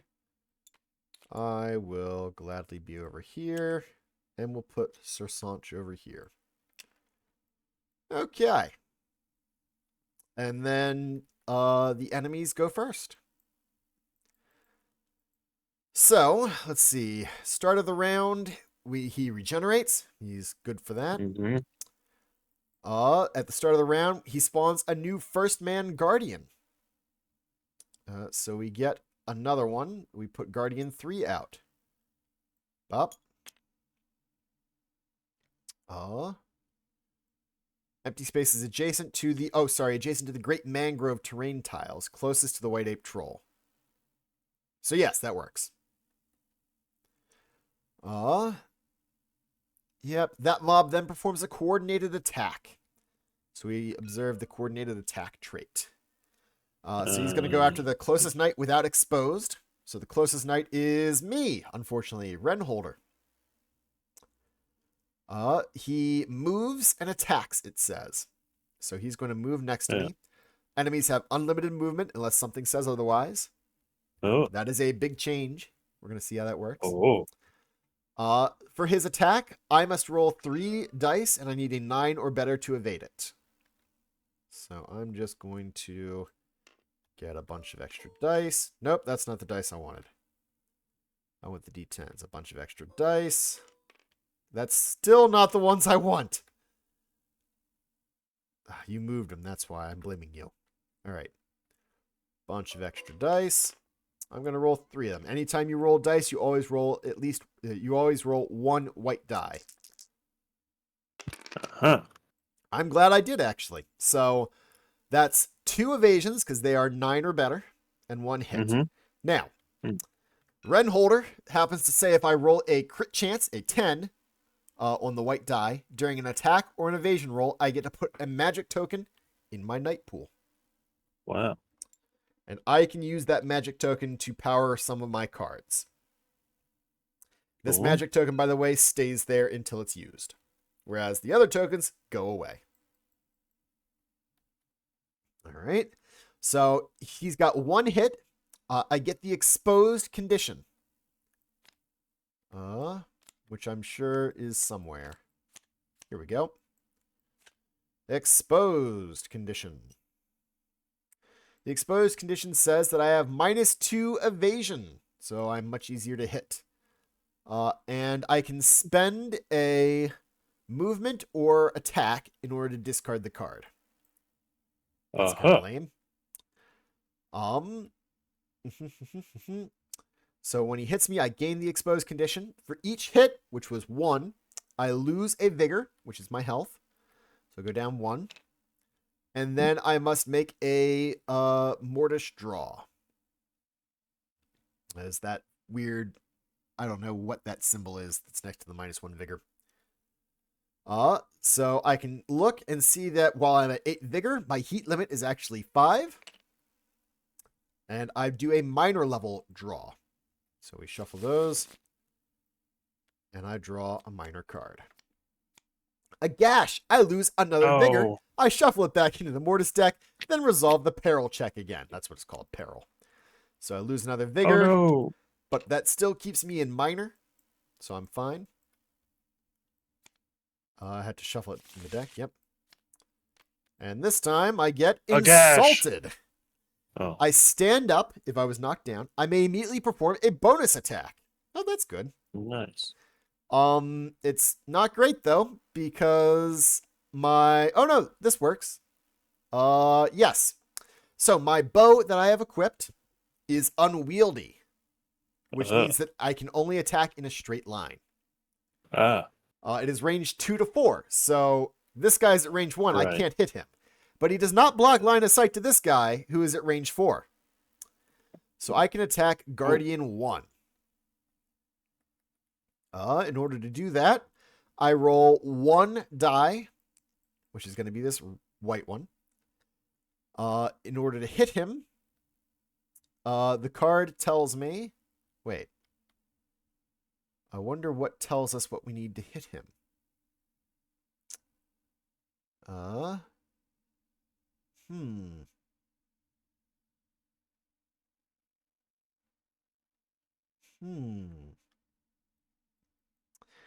So I'm going to assume that it is the same as the regular Firstman Guardians from that clash that I had last night, which means they needed a 5 or better to hit.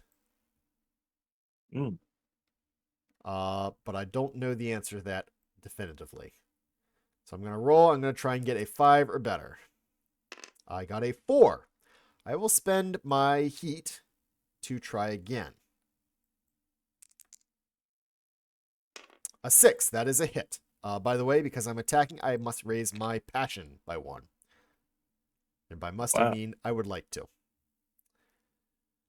Can you choose not to? No, I must. And it's only a good thing so far that I know. So in Aeon Trespass Odyssey, passion was the same thing as rage. In that game, if your rage went over 9, you would die. In this game, your passion has no negative effect for being at maximum and trying to increase. You just stay at 9. Oh, cool. And it gives you a bunch of rewards. So, as far as I know, raising your passion is only a good thing. All right. So that is a hit. According to his BP card, I must move this to Guardian 1, which it's already at. According to this card, Oh, okay. No, the card tells me how hard he is to hit. Actually. At the very bottom, it says it's 7 plus. So I believe I miss him because I only got a 6. That's a real shame. Let's see. I don't think any of my cards help with that. Nope. All right, so I did a bonus attack, but I missed. When I finish my attack, I have to get rid of the tokens that were in the pool. So, bye-bye. No. It's a real shame, isn't it? However, because I missed completely without hitting, I also don't get to leave anything from my heroic arc. You suck. I do. It's true. All right. So he hit me. I did my draw. That's the end of that attack at the start of the round. Okay. Mm-hmm. Then the white ape troll gets his AI. Ooh. Oh, and something that I'd forgotten to do, John. How could we? Because we explored the deep fog poorly, we must escalate 1 at the beginning of this encounter. So wonderful. We remove an AI 1 and we put in an AI 2. Oh, lovely. And then we remove a BP 1 and we put in a BP 2. Of course. Naturally. All right. So let's resolve this AI card. A fierce swing. He's going to target the knight with the exposed condition card. Well, that is Renholder. He is then going to move and attack until I am in his attack range, until he's next to me. So 1, 2, and he's going to actually squish this guardian who's going to get pushed over there. Right. He then makes a zone attack. And he is going to hit me. And he's going to hit Fleshritter. And he's going to hit Kara. Lovely. We're going to choose one knight to go first and do this. Now, there's also this little react symbol. You see where it says react right before move and attack? Yep. You may, if you wish, play any cards you have that have that finger pointing symbol, such as a knight roll, which would allow you to reflex. Ooh. Reflex says you move 1 space. Where do you see reflex? That is a card that I have in my hand. A card you... So my card in my hand refers to a card you have in your hand? Oh, okay. I'm sorry. Reflex is on knight roll. I was going to say, that's wildly convoluted. Yeah. And if we look at the keyword index towards the back.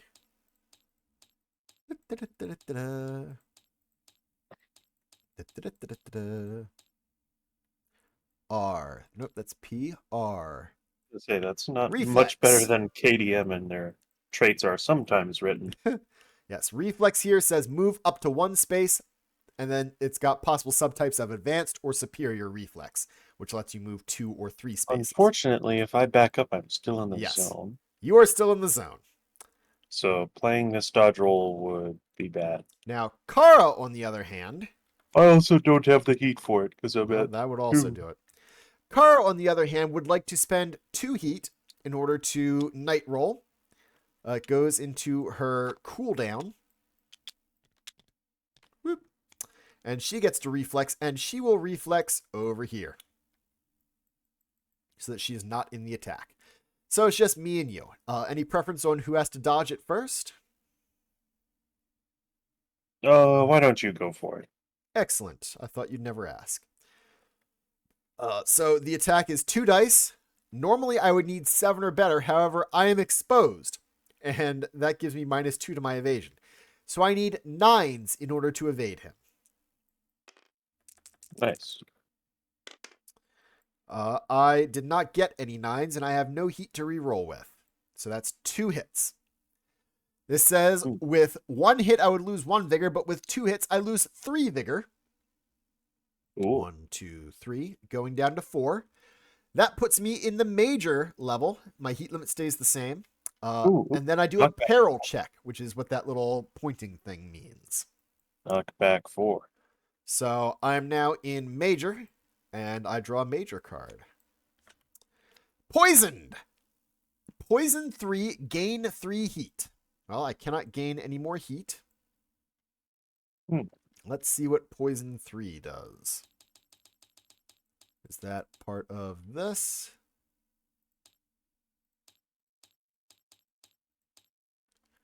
Envenomed. No. So poison is probably in this keyword, right? Maybe. Poison X. If you don't have the poison condition card, gain it, then place X generic tokens on the poison condition card. They are the poison tokens. Okay. Let's see. Poisoned. Show me poisoned. Nope. Fear. Nope. Poisoned. Alright, I haven't seen this yet. At the end of my turn, I lose a vigor for each token on this card. If my vigor would drop to 0 or below, it stays at 1 instead. So poison can't outright kill you. If there are 0 poison tokens on this card, I discard it. If poison tokens on this card exceed my poison limit, which is currently 3, I flip the card and move the tokens to the other side, which is toxified, which can kill me. Ooh. So I get 3 generic tokens. 1, 2, 3.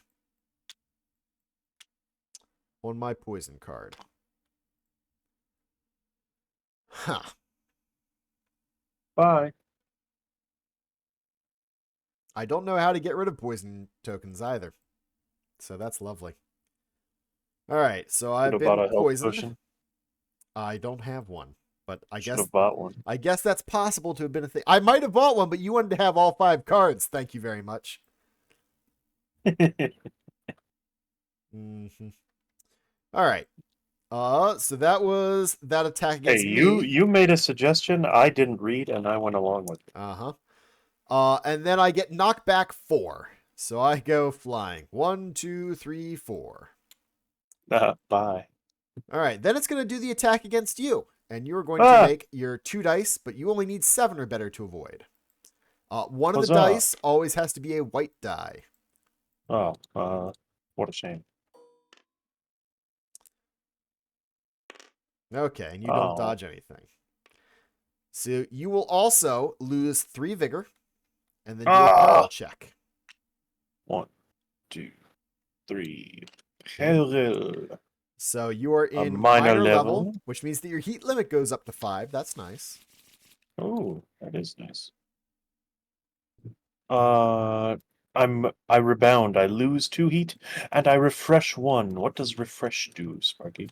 I'm glad you asked. Refresh 1 means that you get to, I'm pretty sure, move a card from one spot to the next.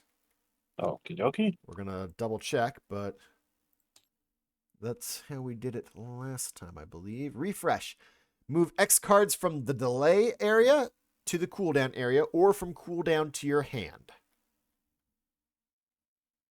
So yes, we did it correctly. Mm-hmm. That means at the beginning of your turn, you get that card back. Then you are knocked back 4. Wow. All right. Okay, end of monster round. Each First Men Guardian moves to the closest space adjacent to the White Ape Troll, not occupied by another Guardian, in order from closest to furthest. So, yep, he'll go, and then that one will go. And adjacent is only orthogonally adjacent. All right. Yep, and that's all we need to worry about for there.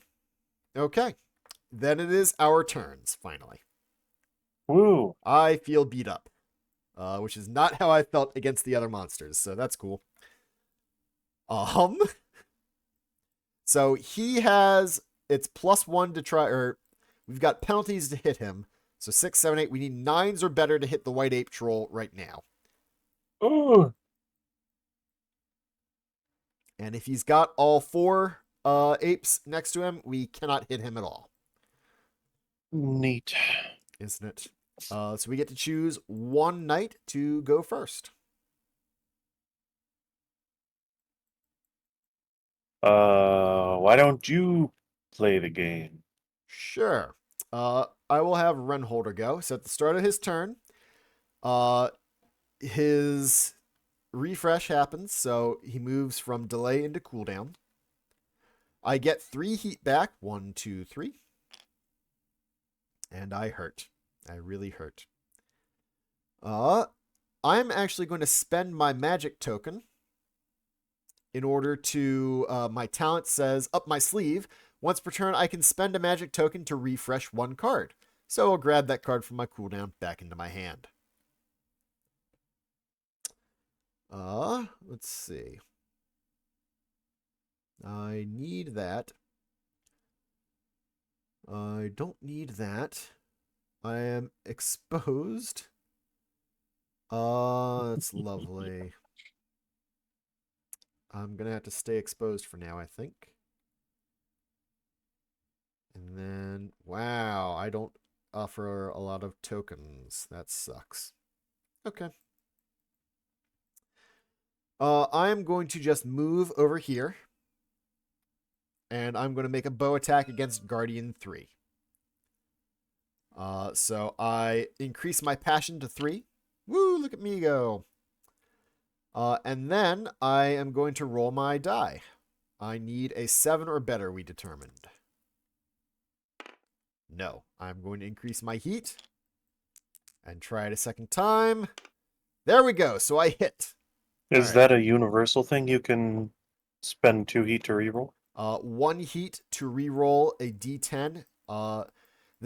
It's not exactly always any d10, but most d10s you can spend a heat to reroll. Gotcha. When you do reroll, you must choose all dice that you're rerolling before you roll any of them. And then dice can only be rerolled once. Right. All right, so I do hit. Looking at his body part card up here of the Firstman Guardian, they do have a little diagram that says if you attack them from their rear, they've got a blind spot there, so you actually get +1 to hit them. And he's got 4 armor, so I need to beat 4.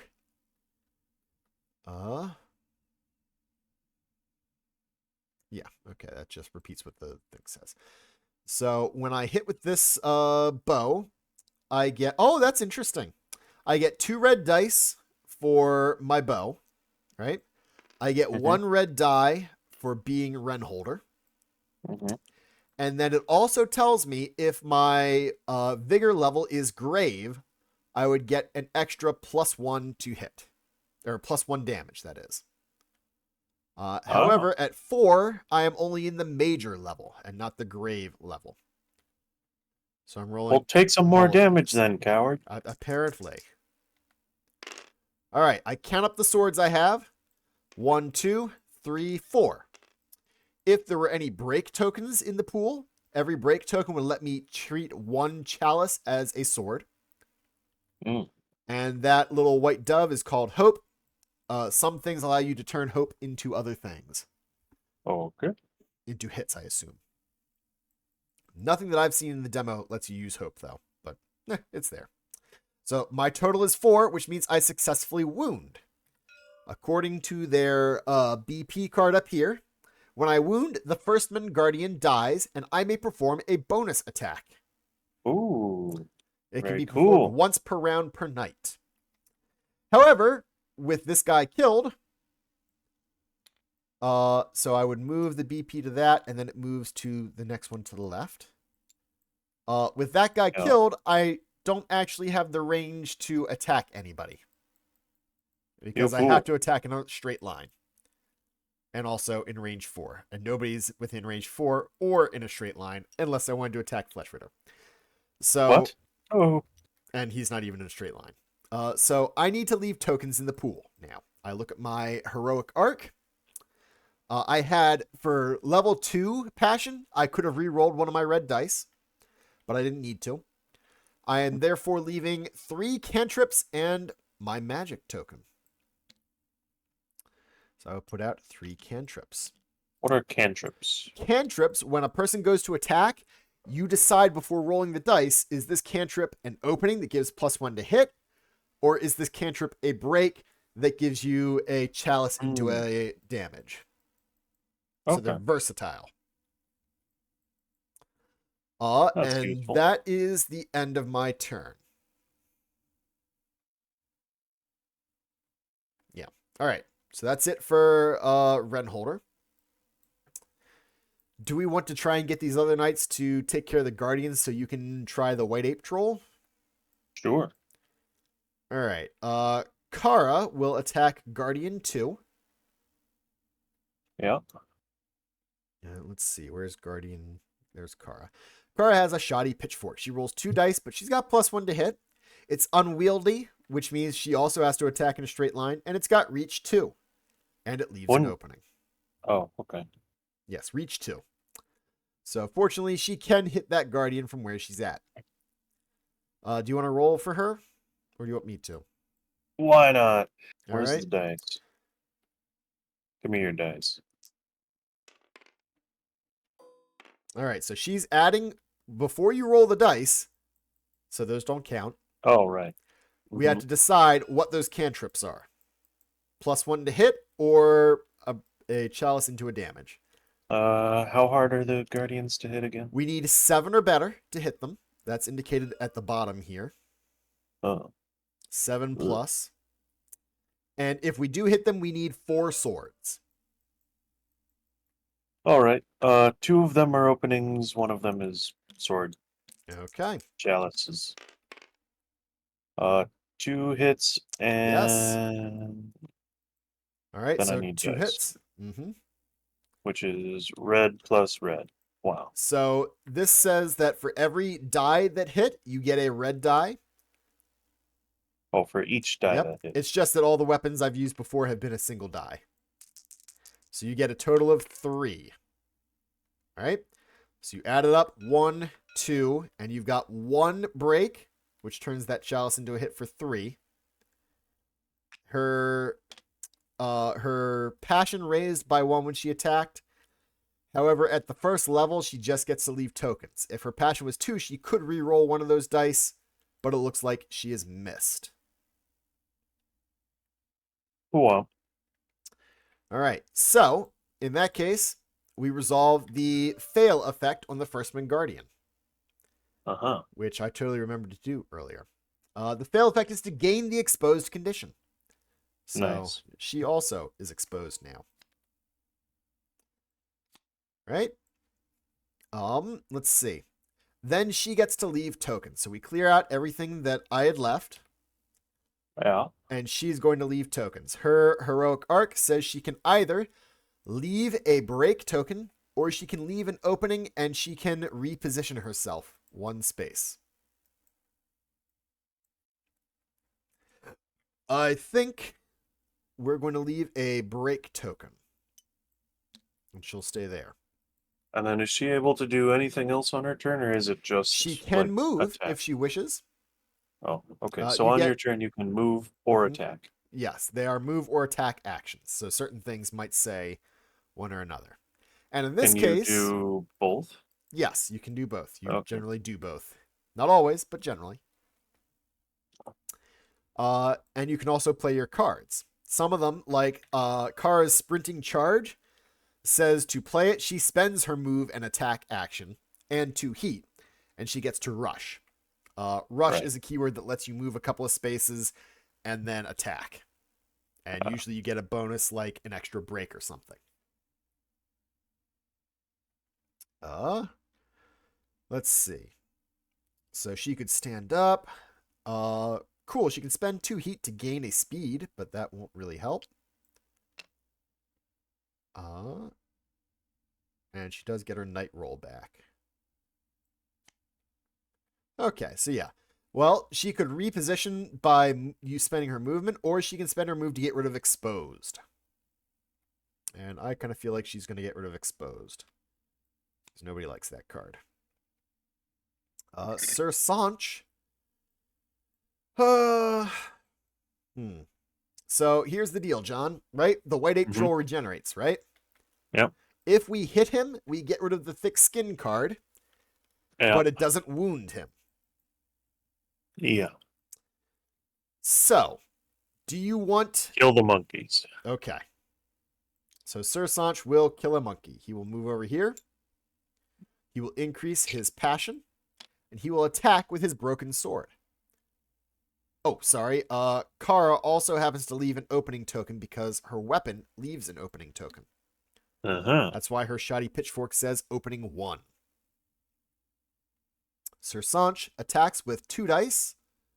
Nope, that's not it. Copy. Thank you. 2 dice.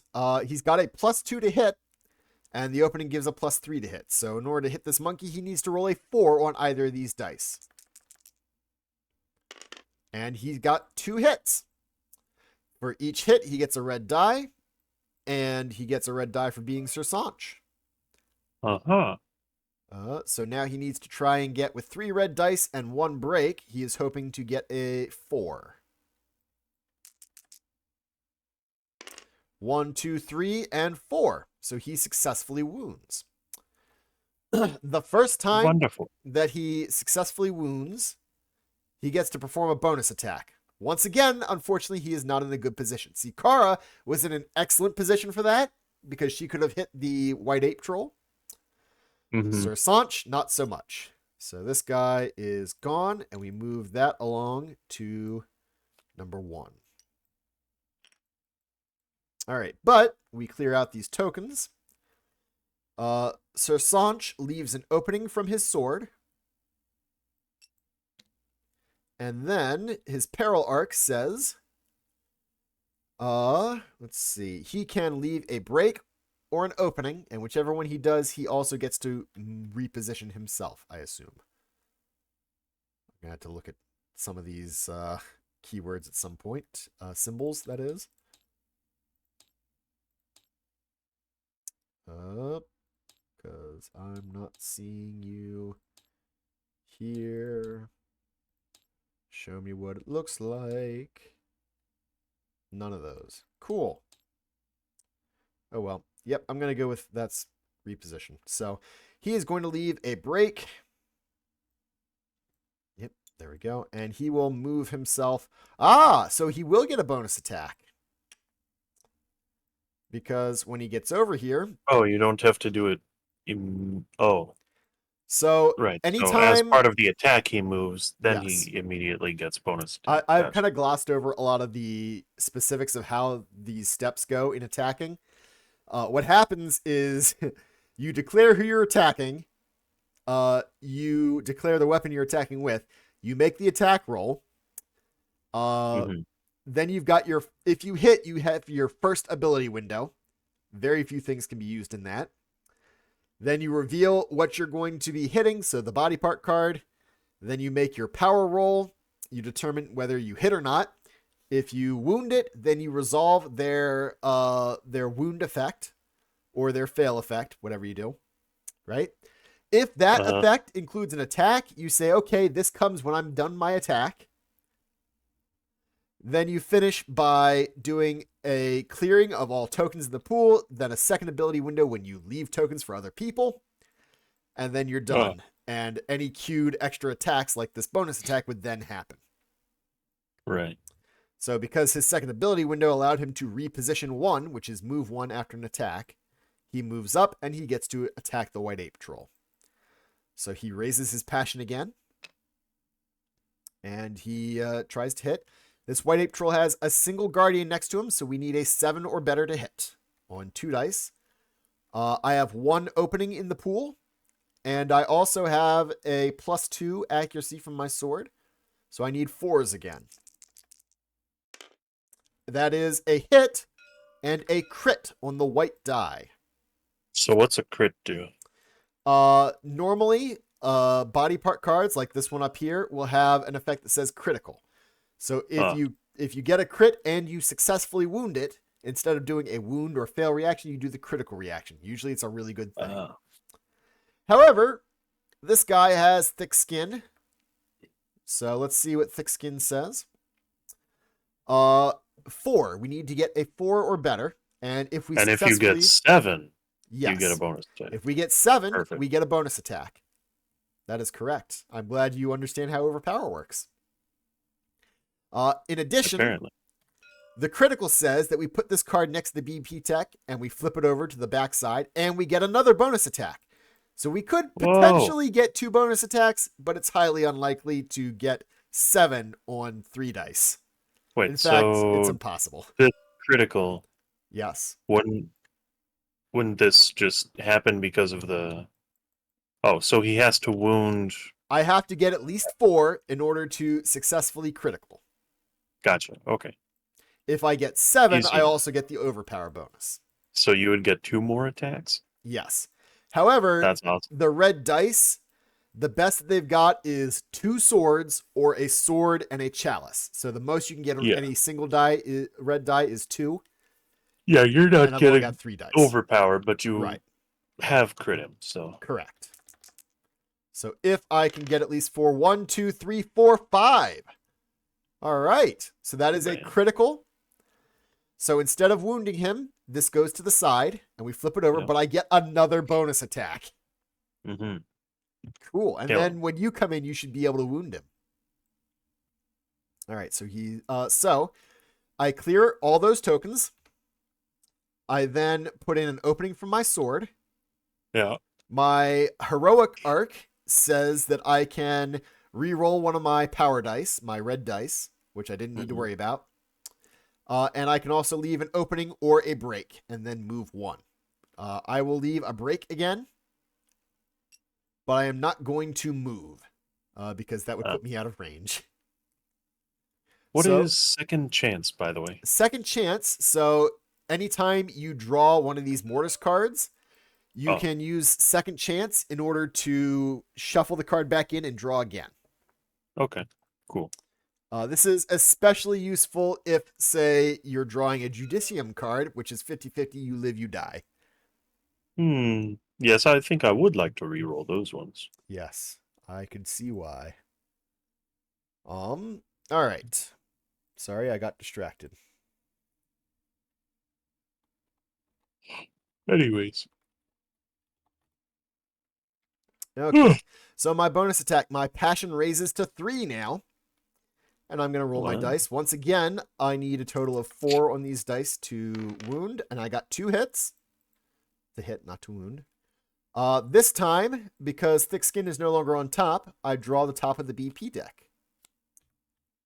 I hit him in his saggy gut. I need 5 to wound. He does have an overcome of 3+. Which gives power 1. What does that mean? So overcome is different than overpower. Oh, what? Yes. Overpower happens when I get 3 more than its armor, right? Yeah. Overcome happens when I get at least 3 or 3 more than his armor. So in this case... And both happen? Yes. Like if you rolled 8, you would get power 2? If I roll... No. Oh, okay. I believe it's either or. Either okay, if but I get more than 3... If you get 8, you're going to have had 3. Yes. So... Well, maybe it is both. I'll have to look at it more closely. In this case, with that bonus, it doesn't matter if I get 8 because I've already definitely wounded him. Although it could matter because at higher levels, they say, hey, increase the monster's armor by X amount. Okay. So, let's see. Saggy gut. I need to get 5. This is going to be rough. But if you get 4, you also get 5, right? Or what's power do? Yes, if I get at least 4, I get a 5th one and wound it. That's a good point. So I only really need to reach a total of 4. And I've got 1 reroll from my heroic arc, which is going to come in handy because that's only 3. I'm going to reroll this blank hope. And that is exactly enough to trigger the overcome, which gives me a 5th power and wounds him. Awesome. That was cool. When I wound, I must do the wound response, which is cooldown. So Sir Sanch puts one of his cards in cooldown. And it's probably a random cooldown? one. Yes. I will double check this trait list, but I'm betting it's a random one. All right, cooldown. Place one random card from your hand into the cooldown area.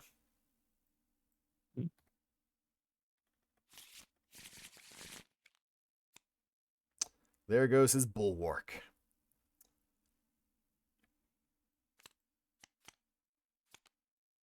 There we go. All right. Whee. Excellent. Okay. But that is a wound. So we've done the wound response of cooldown. We then escalate. So this goes into the wound stack, and we shuffle in a BP2. Oh, I'm sorry, John. And then we take out, because we wounded a BP1, we take out an AI1, and we shuffle in an AI2.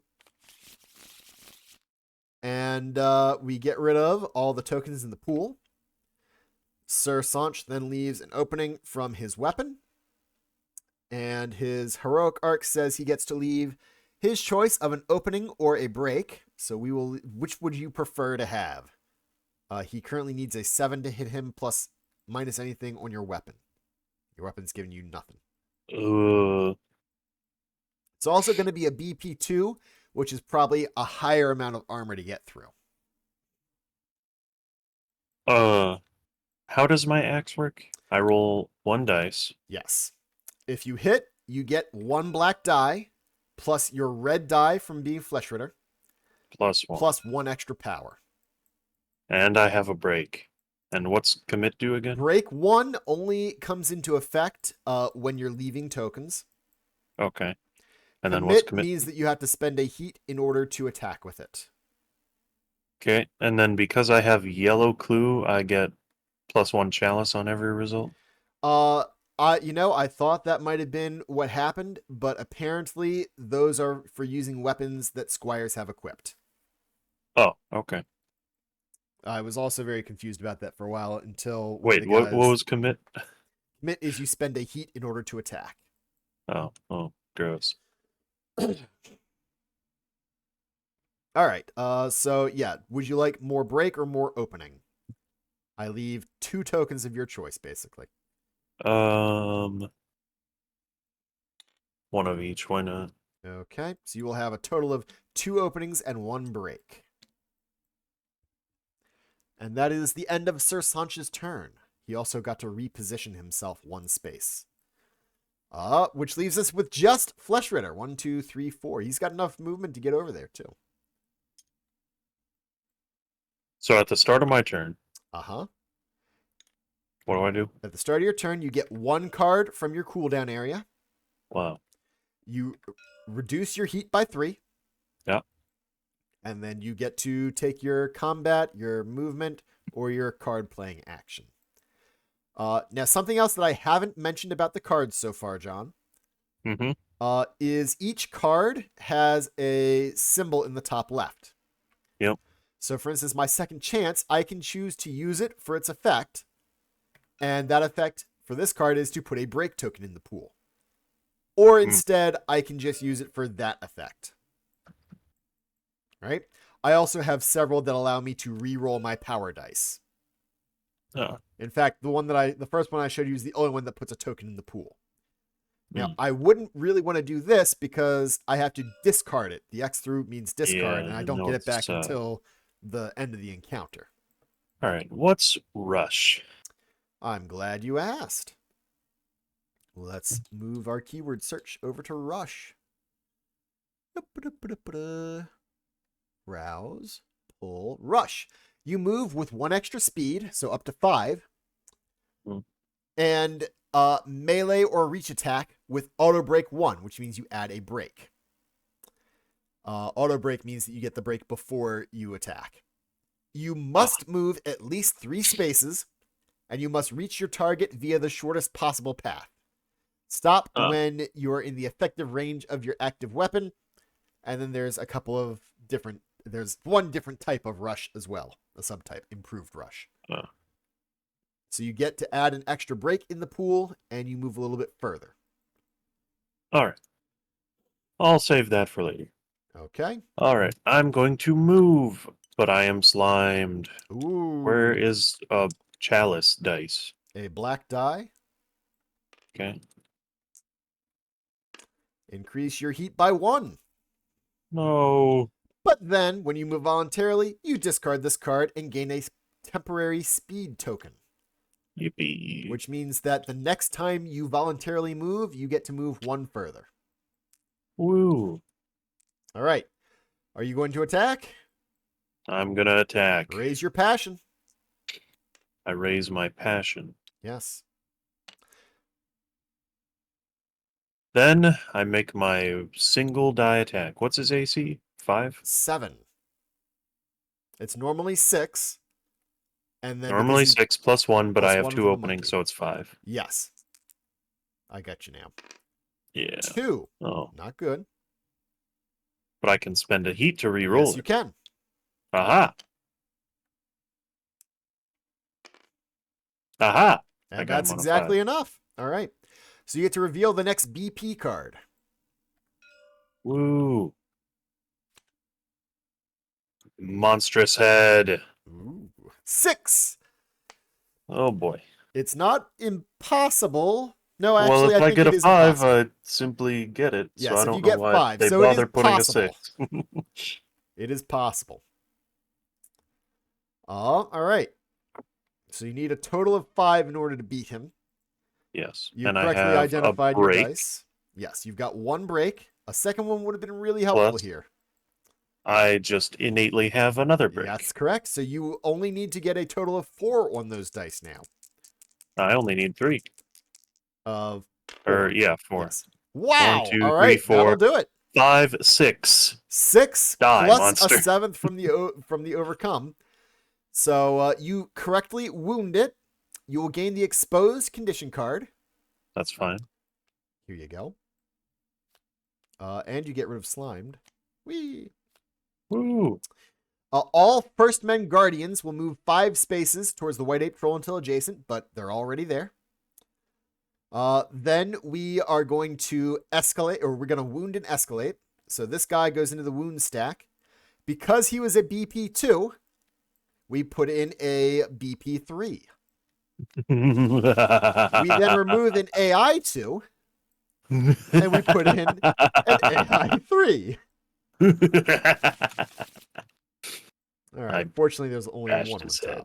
Yeah, that was pretty good, actually. I'm very impressed that you got a BP2 on your first turn. Flesh Ritter seems pretty awesome that way. All right. Then we clear out all the tokens in the pool. Uh-huh. And now you get to leave tokens. So your chipped axe automatically leaves 1 break. Oh. It does not have it doesn't innately have a break. It doesn't. Oh, but it does have that break. innate +1 damage. Correct. That's what I was thinking. Yes. Then your heroic All right, so arc. I automatically leave a break, Yep. which is... Oh, you already got it. Sorry. Yep. And Put then... it out there. Your heroic arc says you can either leave an opening, or you can leave a break and perform a pushback 1.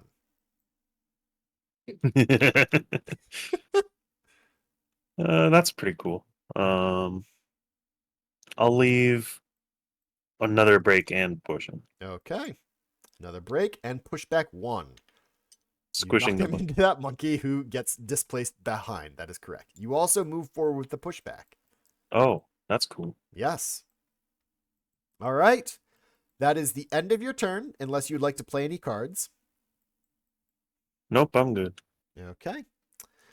In which case, it is the end of the player round, which nothing happens. It looks like nothing triggers on that.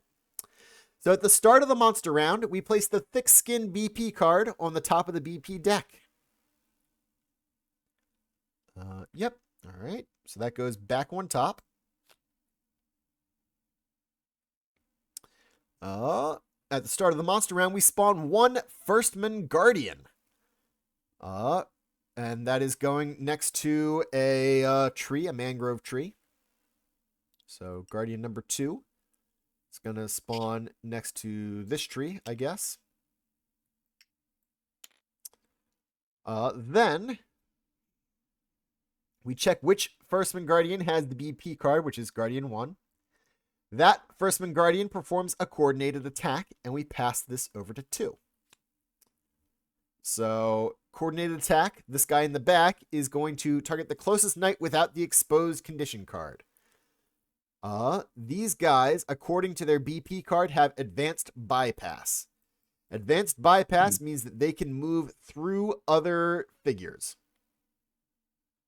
They can move through friendly and enemy figures. So you've got exposed. You're the only one that has exposed. No, I also have exposed still. Yeah. And it's going for whoever doesn't have exposed. So it's going for Kara or Sir Sanch. So closest is going to be Sir Sanch. So he moves over here. And he attacks Sir Sanch. 3 dice, 9+ on Sir Sanch. Sir Sanch rolls 3 dice. Sir Sanch successfully dodged one of those and will spend 2 heat in an attempt to dodge the other 2 again. And no, that's an 8. So he takes 2 hits. He gains the exposed condition card. Yay. And for each hit, he loses a vigor, so he loses 2 vigor. Puts him at minor level, and his heat limit increases. And then he performs a peril draw, which is what that weird red shape means. So he's got minor. So he faints. He places 2 opening and or break tokens in the night pool. That's great. Oh, I thought you meant F-A-I-N-T. No, not that kind of faint. There is one in Aeon Trespass Odyssey that is feign death, where instead of basically you get knocked down and pretend like you're dead for a turn. Ooh. All right, so he does that. So he has successfully finished that. And then, yeah, that was the start of the monster round. Then he's going to draw a card. So AI 1. A forceful leap. He will attack the furthest knight in sight. Taking a look at his diagram, anybody behind him is not in sight because they're in a blind spot. Of course, I'm the furthest knight in sight. So he is going to zigzag towards me until he's on a straight line. It is our choice whether he zigzags here first or there first. I personally think he will zigzag there first. And then move up here. Let's see. Where's my water? Right? No. Oh, and it's an attack with reach. I have to go find my water. Oh, no, that's react. Right, whatever. Oh, actually, he does a jump attack. I have to go find my water. Be right back. You do that. A jump attack. That's interesting.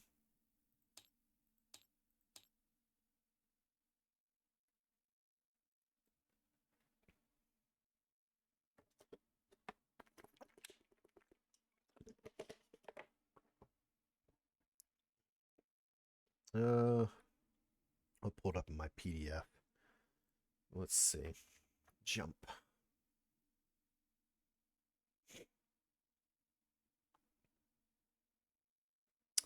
Okay.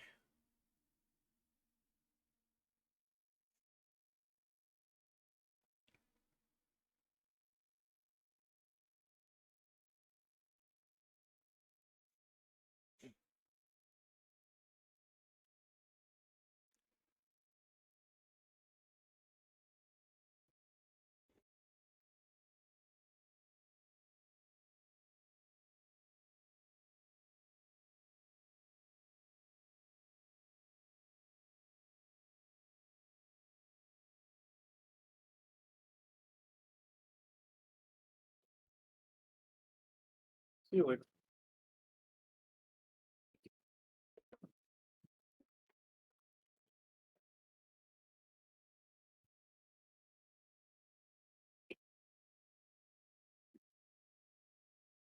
All right, You're back? So he's jumping on you. He is? Yes. I hope. Yes, so jump. That's what I paid to see. In this case, when a monster jumps, they actually don't crash into anything they move over unless they land on them. Oh, cool. So he leaps over. Even if he went through here first, it wouldn't have mattered. And he lands there because it's jump and attack. Uh-huh. And if my heat is currently 3 or higher, which it is, then I am knocked down. Oh, no. Oof. Not panicked. Knocked down. All right. Knocked down tells me I am knocked down, I am exposed, and I am poisoned. This is going well. I am knocked down. I place my mini upside down. Technically on its side, but you know. I cannot move voluntarily, attack, or use actions, gear abilities, or techniques unless stated otherwise. If this card is discarded by another effect, I stand up, and at the end of my turn, I can flip this card over, which says that now if I move voluntarily. So basically, it's guaranteed 1 turn that is missed unless I've got something that can stand me up. So I get knocked down. He then does his attack. 2 dice, 8+. I am exposed, however, which means that I have -2 evasion. So I must roll a 10 in order to avoid these. I didn't, but you know what? At this point, I might as well have 5 heat, right? I don't know Still about no that. evade. For each hit, I lose 2 vigors. That's 4 vigor. Eep, all the way down to 0. Lovely. That puts my heat limit at 6 now, though. Then I do a peril draw. So I must draw a Judicium. Oh, this sucks. I might actually just be dead. I died. Memento Mori. Now, normally, John, I would play my second chance card, right? Yeah? Oh, it no would cost heat. me a heat. I do have a heat available. It would cost me a magic either. I've got that available. However, I am knocked down. And might I remind you, while you're knocked down, you cannot play technique cards. Oh. So I'm dead. Huh. Bonk. All That right. was pretty cool. And then there is a rule called the Mercy Rule, which is that if a knight dies, you don't really resolve the rest of the effects of the attack. So I don't get knocked back 4. Most of the time, it doesn't do a lot, from my understanding. That makes sense. Yep. All right. Well, at the end of the monster round, each First Men Guardian will move to the closest space adjacent to the White Ape Troll, not occupied by another Guardian, in order from closest to furthest. So this guy goes here. This guy goes 1, 2, 3, 4, 5. You want him here or there?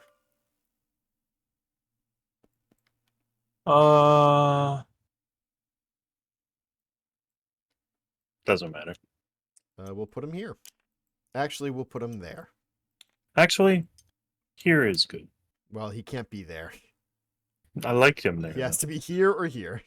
Oh. Put him here, I guess. Okay.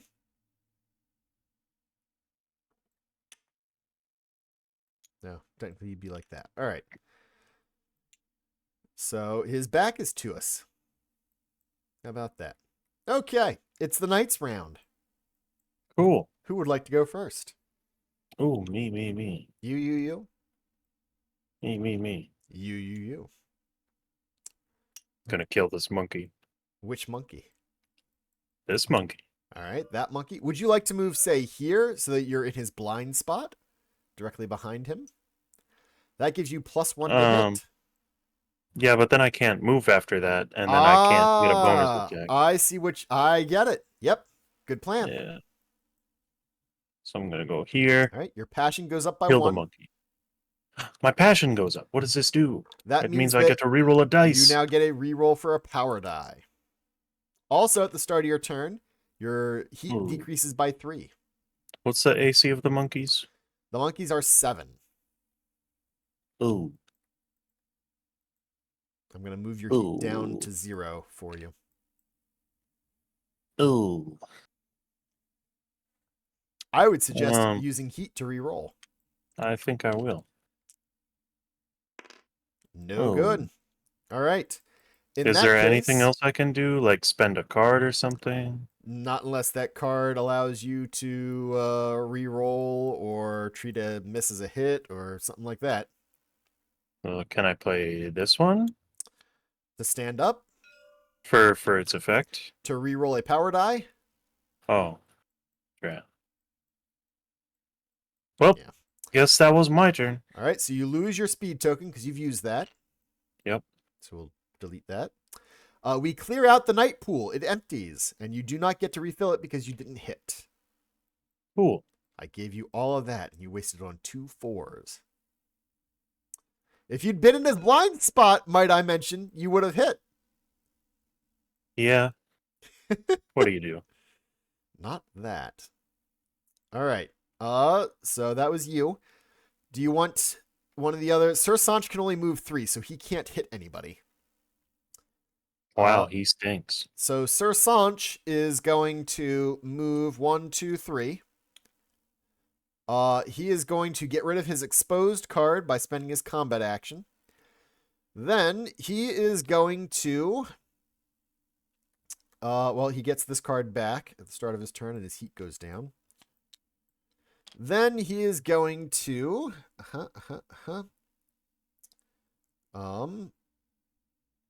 He's going to move the pieces into place, putting this into cooldown for 1 heat. He motivates 1, so anybody can move 1 space. So I guess actually he will move there instead and motivate Kara there.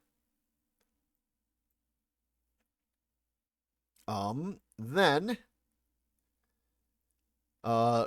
he places the monkey token on his choice of the night board, the monster sheet, or a space adjacent to Sir Sanch or up to 3 squares away. When his monkey token is on the board, anybody next to him gets a +1 to attack. When it is on the monster sheet, everybody gets an extra evasion die reroll. And when it is on a specific knight's board, that knight gets to reroll one of its attack dice for free. Any preference where the monkey goes? Nope. We're going to put him here and give a +1 precision. Then we are going to... and that's about it. Yep. All right, so +1 to hit now for Kara. Speaking of whom, Kara refreshes her heat. She gains her cards back. Kara is going to use her night roll in order to place a break token. No, an opening token. Yep, that's the only card she's going to do. Then she is going to attack the Guardian 1 from here. What if she instead moved here and attacked 2 blind spots? Well, she wouldn't hit that blind spot. Oh, she could, though, after she attacks, because she gets to... no, she motivates. I got that wrong last time. She moves somebody else. But still, yeah, she could attack. All right, yeah. So she'll move here. I was hoping to get rid of her... Oh, no, her exposed is gone. Cool. I'm good then. An excellent choice, John. I'm so glad that we thought of it. So she will hit Guardian 2. Normally needs 7. 6 because of the opening. 5 because of being in the blind spot. She increases her passion. Her shoddy pitchfork is 2 dice +1. So now she hits on 4s. 2 hits. So she needs to beat a 4 armor. And she gets 3 red dice. She can re-roll one of them. And she's got 1. Wow! Well, that's not going to hurt anybody. Oh. I can re-roll 1, but the best I get is 2. And I didn't even get that. That's actually worse. Okay. So we resolve the fail. She gains the exposed card. We clear out the tokens. Her weapon leaves 1 opening. She herself gets to leave a break or an opening and move someone else. And I think we're going to do a break this time. Yes. All right. And I think that's all the nights, John. We did horrible. Absolutely terrible, really. Oh, dear.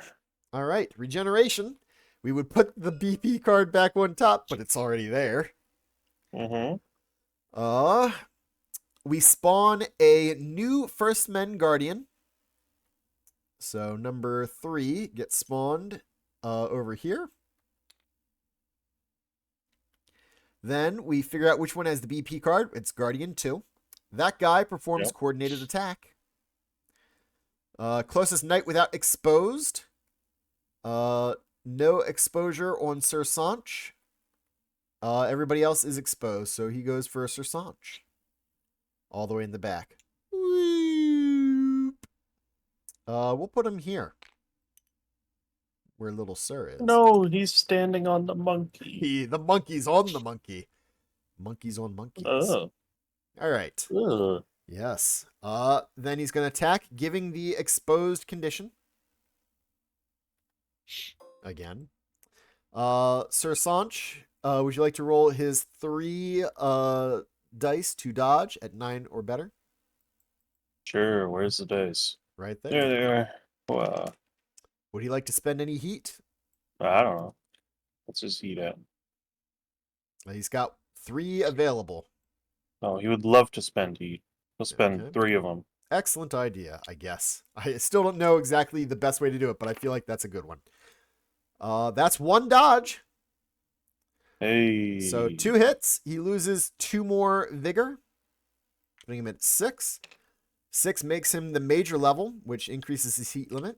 And then he does a peril draw. So a major peril card.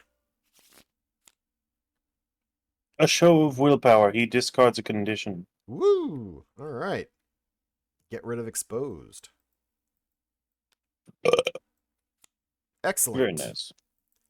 All right. And then we've got the AI card. He draws an AI 3 now, John. Oh, neat. Skull Crusher. He's gonna crush someone's skull. Oh boy. He targets a knight in his blind spot. Oh, that's frustrating. All right. Priority target. What's that mean? That means and I've kind of forgotten. Oh, so he targets a knight in the blind spot. Yes. Then priority target. Yes. Okay. So we should be assigning this. Who's got the most passion right now besides dead Renholder? Great question. 3 over here, and I think Sir Sanch would have it because nobody's got more than 3, right? And he would have been the first to hit 3. I don't think so. So he's got priority target. If you ever raise your passion and you've got more than the guy that's got the target, then you take it. All right. So he targets you. Do you have 3 or more heat? Do I? What's my heat? I do not have 3 heat. All right. And you're going to roll 2 dice. You dodge on an 8, unless you happen to be exposed, in which case you dodge only on a 10. What if my heat was... Oh, if my heat was high, I would get an extra dice. Another die to roll and try and dodge. You don't want that. Yeah. Uh-oh.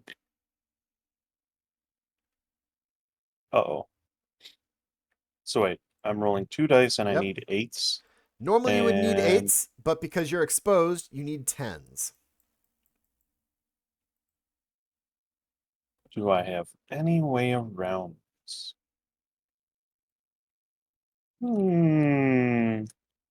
Sure don't. Well, there's one. You want to spend to re-roll the I other? dodge 1. Nope. Are you sure? Because this has an effect if you're hit at all. Oh. Even once. I guess I'll spend 1. Okay. All right. Well, that's too bad. So he crushes your skull. If it hits you, lower your vigor to 0 and draw a Judicium card. Uh-huh. This is fine. We're all fine here. Shuffle it in. Oh, look, I draw You Live. Unlike others, the Judicium cards are always shuffled back together. You die. Except I will play second chance. What? Into Kara's pool? Huzzah, second chance. All right. So spend 2 heat or 1 flesh token. Oh, that's why you didn't want to spend too much heat, huh? And then second chance, you get to shuffle them again and try one last time. Come on, John. Your only hope. You live! I live! Against all odds, you survive. My skull is not crushed. All right. After the attack, gain the exposed condition card. You already have it, so you can't gain it again. Choke 3. Oh, this one sucks. Oh. I had to look this up last night, too. Choke 3 says... Choke. CH. Here we go. If you don't have the choked condition card, gain it and place a cube on 0, a black cube on the 0 of your heat track. Oh. All right. So we need to find choked. Here's choked. So you gain the choked condition card. We put an extra black cube on the 0. Yep. Then, because we got choked 3, increase the choke limit, that black cube you just placed, by X minus 1. So 3 minus 1. So 2. Your heat can never go below this limit. If you already had the choked condition card, you increase the choke limit by the total instead. Then if your heat is below the new choke limit, you would gain enough heat so that it's above the choke limit. So now your heat is between 5 and 3 at all times. Okay. Choked says, you or an adjacent knight may spend an attack action or a movement action to lower your choke limit by 3. Discard this card and the choke limit if your choke limit goes to 0. That's cool. Yeah, I thought that was a very interesting way to do that. So that was choke 3. Then there's a forced vault, which means he picks you up and throws you to the other side of him. Crunch. And push back 3. Wow. He runs 1, 2, and 3 pushes you to the side. That was neat. Boy, we're in danger. All right. At the end of the White Ape Trolls round, each Firstman Guardian will move to the closest space adjacent to the White Ape Troll, not occupied by another Firstman Guardian, in order of closest to furthest. So you go 1, 2, 3. 1, 2, 3. 1, 2, 3, 4. Meh. Okay, then.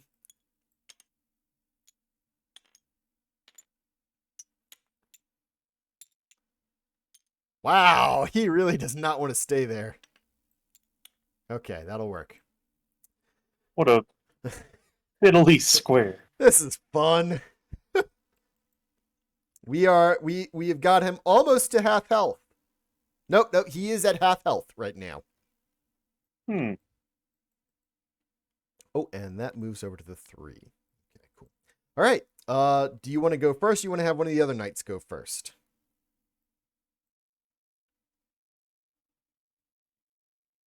Have someone else go first. Okay. Kara will move over here. Actually, nope, she's going to have... I was going to say she could have a rush card, but because she's got reach, that would stop her here, and then she wouldn't move 3. So she'll move over here, and she will spear this Guardian 2. So her passion goes up to 3. She's got reach to +1 to hit, and a +1 from the opening, and a +1 from being in its blind spot. So she only needs 4s to hit. 1 hit, she will increase her passion, or her heat by 1. She got that back out of the cooldown, by the way. Heat goes up by 1 to reroll. 2 hits. All right. So we need 4. We've got 3 red dice. And I can re-roll one of them. Let's see. 1, 2, 3. I'm going to re-roll this die. 4, 5. All right, we got a hit. Ooh. So that Guardian dies. Guardian 2 is gone. And this goes to the leftmost. And then we perform a bonus attack. So before that happens, we resolve the rest of the attack. That was wound. We don't escalate on these guys. We clear out the pool. Her shoddy pitchfork leaves an opening. And then she gets to leave an opening or a break. So we're going to leave another opening. And then the last one is the first one in this list. We are going to do a... No, okay, here we go. So for the third level, I'm going to leave a break. For the first level, I'm going to leave an opening, and I'm going to motivate another pawn. So they get to move 1. I'm going to move Sir Sanch 1 closer so that he can actually hit a Guardian this turn. Solid plan. All right. Then she gets a bonus attack. She increases her passion by 1, putting her at 4 now. So she's got a second reroll if we need it for the power dice. 1, 2, 3. So she still has a +3. The white ape troll would normally be hit on 6. Now he's hit on 8. And with my bonuses, I hit on 5s. That is 1 hit. I will spend a heat to re-roll the 1. 2 hits barely. All right. Wow. We draw the thick skin. And we need 4 or better. Again. 1. I'm going to re-roll both of these dice. 1, 2, 3, 4. All right. So that is a wound. We put it next to the stack and flip it over. We don't get to add anything to the wound stack. I clear out the pool. I leave 1 opening from my weapon. I get to motivate 1 person. So Sir Sanch is going to move closer. I get to leave a opening or a break. I am going to leave a... We're going to do a break. John, are you going to go after that Guardian and try and bonus into the White Ape Troll? Yeah, probably. Do you want me to go for the Guardian first? Yes. Okay. Then Sir Sanch is going to go for another break. Sir Sanch gets to go. He reduces his heat by 3. He gets his card back out of cooldown. And if he hits, I want openings. It seems I have enough damage. Gotcha. Let's see. He is going to move the pieces into place again. So he's going to motivate 1 and let anybody move. So Carr is actually going to move up. It takes 1 heat for him to do this. There we go. And then the monkey token is going to go on 3 spaces of him. Hold on. So he gets to move first. And then we're going to put the monkey 1, 2, 3. I'm going to put the monkey here. There's Sir Sanch. What's the monkey do? When he's on the board, he gives everybody adjacent to him +1 precision. Actually, I've got a bad feeling that I can't put him there. Let's see. Oh, it'll be in the night book. That's where it'll be. Monkey business. Yep, place him.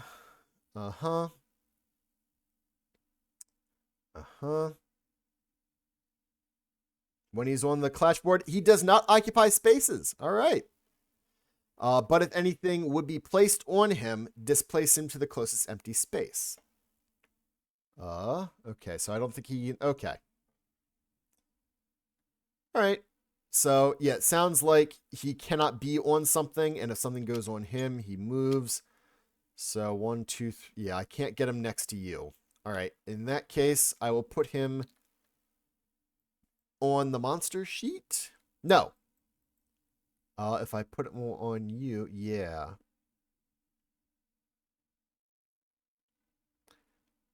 Okay. I'm gonna put him on you, John. What'd he do? While he's on there, you get one free reroll of your attack die, which means it doesn't cost heat, which is a very important thing when your heat limit is that small. Ah. All right. Then Sir Sanch will attack. He's got a +2 from his broken sword, a +3, another +1 from being in the blind spot, and another one from the opening. So we're adding a total of 4. We need 3s or better to hit. We increase our passion to 4. However, Kara increased her passion to 4 first, so she's got the priority token. We roll 2 dice. We're looking for 3s or better. Wow, I will spend a heat to re-roll the white die. Okay, 2 hits.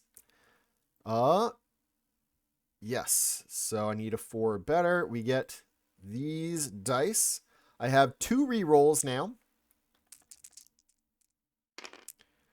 Whew, 1, 2, 3 is not enough. I'm actually going to re-roll just the 1, I think. There's decent chances of getting 2 things on here. That is not it.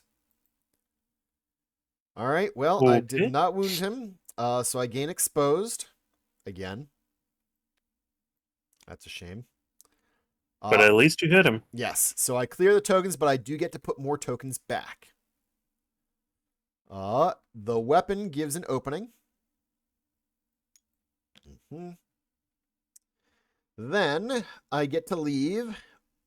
Let's see. I get to reposition myself. That's the level 4 is reroll and reposition 1. So I can move, but I think I'll stay where I'm at this time. Actually, no, I will move because I get to reposition twice. So I'll move here with the reroll and then I get to put 2 tokens of my choice between breaks and openings, and I get to move again. So move there, and you want breaks, you said, right? Openings. Openings. All right, so 2 openings. So you got 3 openings. And that's the end of my turn. You refresh your heat, and you get any cards back from cooldown.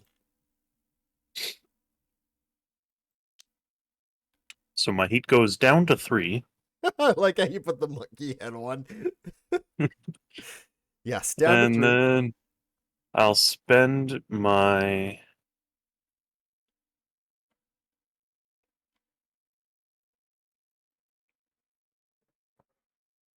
Yeah, okay. I'll spend my movement to remove choke.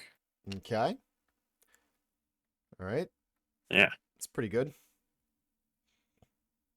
Then I'll swing my sword at the monkey.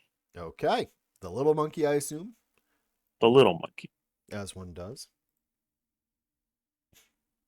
And his AC is what? 6? 7 for the little monkey. 7. And then you add 3 and to I your have attack. a +3. Perfect. Okay, well, that's not enough, but you get a free reroll. Because a little sir. You need 4s. Oh, come on, John! Can I spend a heat to reroll this? No. You get 1 reroll of Okay. any die, and you got the free reroll instead of having to spend heat for it. Well, that's awesome. Ugh, that sucks. That might be it for us. Lovely. All right. Well, and you spent your movement already, and no tokens go in. Do you want to spend any cards to put tokens back in? No is an acceptable answer. So. I was really. Did my passion go up I for don't think attacking? it did. I was about to ask. If you hit, you could have left meat tokens finally. Yeah, that would have been nice, because then I could have healed myself. Oh, that would have been nice. Maybe you're gonna be lucky and it goes after blind spot again. Kara hasn't been hit yet. I guess I'll put I'll put an opening in. Okay. One opening. All right. At the start of the monster round, we regenerate the thick skin that we got off. Car feels so useful. We spawn. I don't know why it says when spawning odd. Me neither.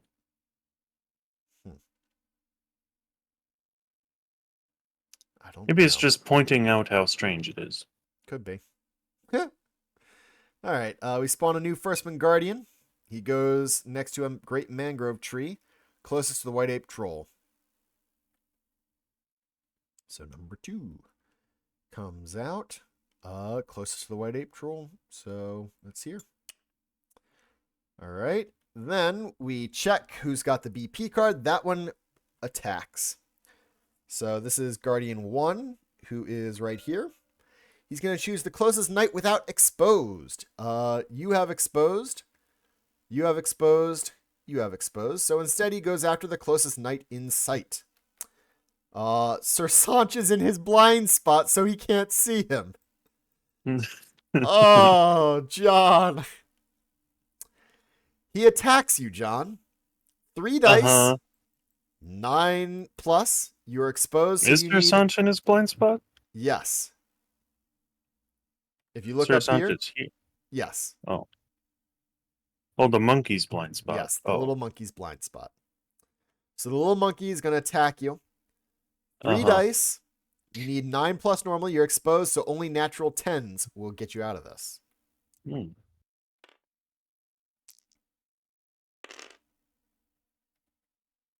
Well, at that point, you might as well not reroll anything. So you would lose 3 vigor. However, you're already at 0. Yeah. Which means that you just do a peril check. Shuffle them up. Good luck. And you die. I die. All right. Fleshritter's off the board. This is probably going to be very quick now. Yikes. All right. Then, level 1 AI. A wild punch. He is going to target the closest knight in front, but no knights are in front. Therefore, he goes for the closest knight in sight, which is going to be Sir Sanch, because Kara is in the blind spot and not in sight. He moves here and squishes the Guardian over there. I guess. I'll have to look up those rules better later. Attacking Sir Sanch. Move, push back 3 in attack. So he gets over here, and he does a push back 3. 1, 2, 3. Which I think shoves you to the side, maybe? I'm not very clear on that. I will have to take a look at that. And attack. Sir Sanch has a heat that is at 3. So that is an extra die. So 4 dice, 9 plus. And he's exposed, so he only escapes this on a roll of a 10. Yep. Well, he got 1 10, so only 3 hits. He gains the exposed condition. Already had it. For each hit, he loses 1 vigor. So he loses 3 vigor. 1, 2, 3. Putting him in his grave level. Then he does a peril check. So he draws a grave card. Disemboweled! He dies. Shuffle this card back into the Mortis deck. See, I said it was going to be quick. Alrighty. Well, and at the end of the monster round, the Firstmen Guardians move close. So this guy's there, this guy comes here, and that guy goes there. Great. Kara is going to move here, refreshing her heat. She is going to use her night roll to put another opening in. She will attack Guardian 2. 1, 2, 3. She is not in Guardian 2's blind spot. So adding 3 to this, she needs a 4 or better. She increases her passion. She will increase her heat 1 to reroll this 2. And that's all hits. Because she is at passion 5, she gets an extra red die for her attack. She needs 4 or better. That's 2. Okay. Because she's at passion 5, she gets 2 rerolls. So we're going to reroll the Hope and the Chalice. 3, 4. Wow. All right. So that goes, Guardian 2 is gone. This would have been on Guardian 2. That then goes back to 1. And she may perform a bonus attack. So to resolve the rest of this, we get rid of the opening. Her pitchfork leaves 1 opening. Then she gets to leave her choice between openings and breaks. 2 total. So we're going to leave a opening and a break. She then gets a bonus attack on the White Ape Troll. Normally it's 6, 7, 8 to hit. -2 is 6. -1 from the spear is 5s. She raised her passion to 6, which gives her an auto break. So she actually gets if she hits, she gets an extra break. 5s or better. I will spend a heat to reroll the 1. Only 1 hit. That's going to be difficult. We do auto break, adding a break token in. We need to get a 4. And if we overpower somehow. All right. So I've got 1 die from the pitchfork because I only hit with 1 of the dice. I've got 1 die from Kara, and I've got 1 die from her heroic arc. 3 dice. I have 2 breaks, though, and 2 rerolls. That's not bad. This is kind of bad. We're going to reroll both of those. 1, 2, 3, 4, 5. So that is a wound. And we put it next to the beast. So unless I overpower, I cannot actually get through this White Ape Troll. Mm-hmm. Oh, wow. That sucks. Well, the good news is we clear the tokens. We leave an opening.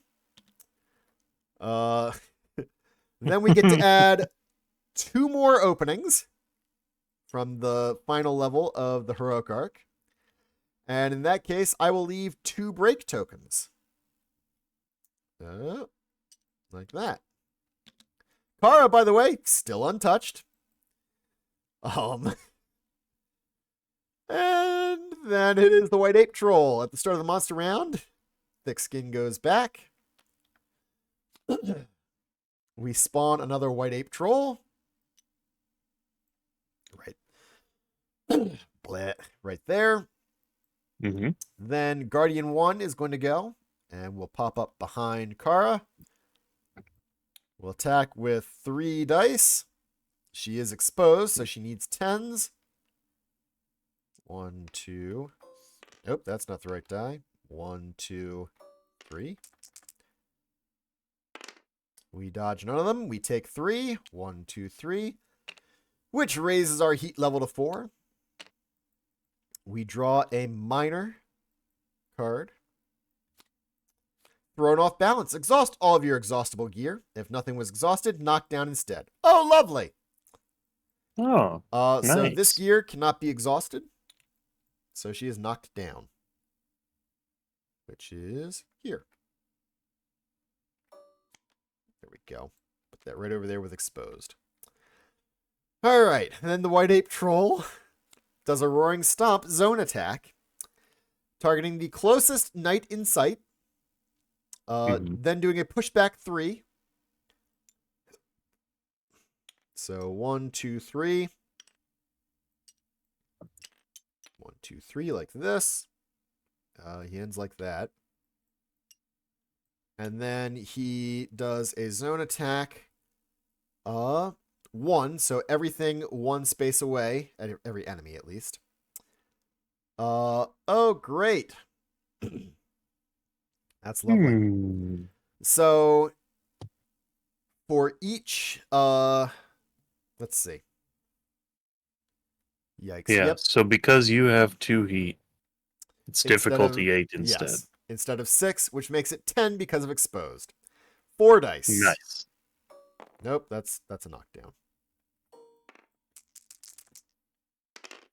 No evasion. And you are in peril.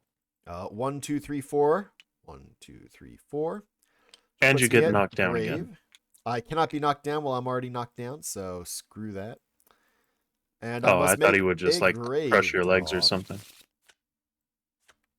There will be a reckoning. I add the You Died Horribly Judicium to the Judicium deck. Oh, great.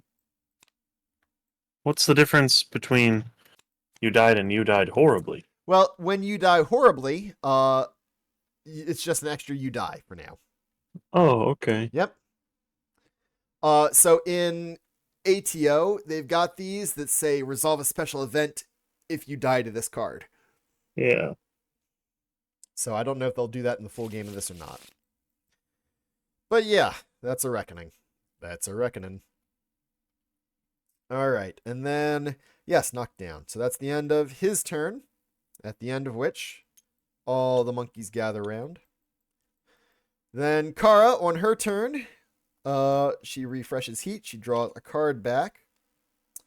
She will play Night Pose for 2 heat. That stands her up. Mm-hmm. How else would you stand up normally? Spend an action? So normally the card says at the end of your turn, you just flip it over. Oh. And then at that point, if you ever voluntarily move, attack, or use an action, a gear ability, or a technique card, you stand up. But because you flipped it at the end of your turn, it's the next turn you get to do that. Now, the benefit of this is that while this card is here, you are still considered knocked down, so you can't gain it again. So, like, if I didn't have my night card to play there, and I just had to end my turn, I would flip this card to the standing up side, and if he gave me knockdown again, I still keep it where it's at. I don't have to flip it back over and lose an extra turn. Right. But as it is, we get rid of it because we stand up. I think we've got enough tokens in there. We're going to do an attack on Guardian 1, I guess. And hope for extra bonus attacks. So here goes our Vigor. Our Vigor increasing is not going to help us now because there's nothing beyond 6 for the Wildling.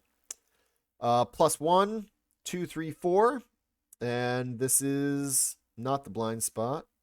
Yes, the blind spot. He was pushed over there. So adding 5, which means I need 2s or better. I roll 2 dice. Okay, that's 2 hits. I get 2 dice from the hits, 1 from being Kara and 1 from the heroic arc. Wow, I re-roll 2 dice. And I just barely get 4. When I wound, it dies. Goodbye, Guardian 1. And I get a bonus attack. I clear out all of these, but I leave the exact same thing, so I don't know why I did that. So I get a total of 3 openings that I have to take, and then I can choose between the rest, and I'm going to put in breaks. 6, 7, 8. Minus 3 is 5. Minus another one from my weapon is 4. I hit on 4s or better. That's 2 hits. I'm actually, you know what? Because I know what's coming up, John, I'm actually going to spend a heat to re-roll my critical die and hope that I get a 10. I didn't, and it didn't hit. So that sucks. So I get 3 dice to try and wound 4. 1, 2, 3, 4. I successfully do that. But that's it. All right. At this point, you want to just call her dead? Yeah, she did. Okay. So let's see what it says for the aftermath of the clash. Nightmare, Firstman Warriors, White Ape Troll. All right. If any knight is dead, they are resurrected with maximum vigor. Each resurrected knight who is currently on investigation or free roaming loses half of their clue tokens rounded up. Then we reset all stats. All right. We recuperate. All techniques go back to your hand. All conditions are discarded. Each knight gets rid of 2 Bane tokens, which one of them had. You get rid of all other tokens, modifier tokens, and knight tokens. Unexhaust all your gear. Get all discarded gear cards except for consumables. All gear cards except consumables get all their charges back. And then a forlorn search, because we lost the clash, we do scavenge 3. So scavenge means we get to build the loot deck. Uh-huh. So scavenge 3 means we're going to put 3 cards into this loot deck. And we can choose between... Nope. We can choose between... Nope. Kingdom Gear. There we go. Yes, Kingdom Gear. I see you. Consumable Gear. And upgrade cards. And we would put those into a stack. So we could say one of each. We could say all 3 of something, etc. So let's say we went with 2 Kingdom Gears and a consumable, right? And that's beginning our loot stash. At the very end of the final clash, we would get to reveal all the cards. We would have to agree on who gets 1 card. Other cards that can go into this include the Exhibition Clash and the Full Clash loot cards. And those cards would let you turn it in for a specific piece of gear from that monster that was in the Exhibition or in the Full Clash. Oh, that'd be cool. Yep. They can also, instead of taking them as a gear, they could also be just gold in general. Do they have the monster gear in this demo? They do. So, Ooh, for instance, can I if peek we at it? won against the White Ape Troll, we would have the White Ape Coat and the Toenail Buckler to choose from as loot. That's pretty cool. Yep. So poison limit +1. Reinforce 1 means that you get to spend a heat and then you roll a red die, and any chalices reduce the vigor you take by 1. Mm-hmm. And then you tap the toenail buckler to block one of the dice? I'm not sure, because block is usually what I see that means. So let me see what guard does, because I am not familiar with guard. Lowers the DC. Guard. Before re-rolling your evasion dice, you can add X to the result, spread between any of the evasion dice, but you can't re-roll those dice. Interesting. Okay. So it's just guard 1 means that you could tap that, spending the heat, and add 1 to one of your evasion dice after you've rolled. Mm-hmm. Was it after or before? That's pretty. Let me see. I like that. Before rolling it. Oh, before re-rolling it. Yeah. So after you've seen what you've rolled, you could say, instead of re-rolling this one, I'm just going to tap this and add 1 to make it a pass. That's cool. And then shields are always weapons as well. So you could use it to attack. If you attack with it, you get to put an opening and a break token in. Which is pretty cool. Yep. And it has 2 dice. Yes. So after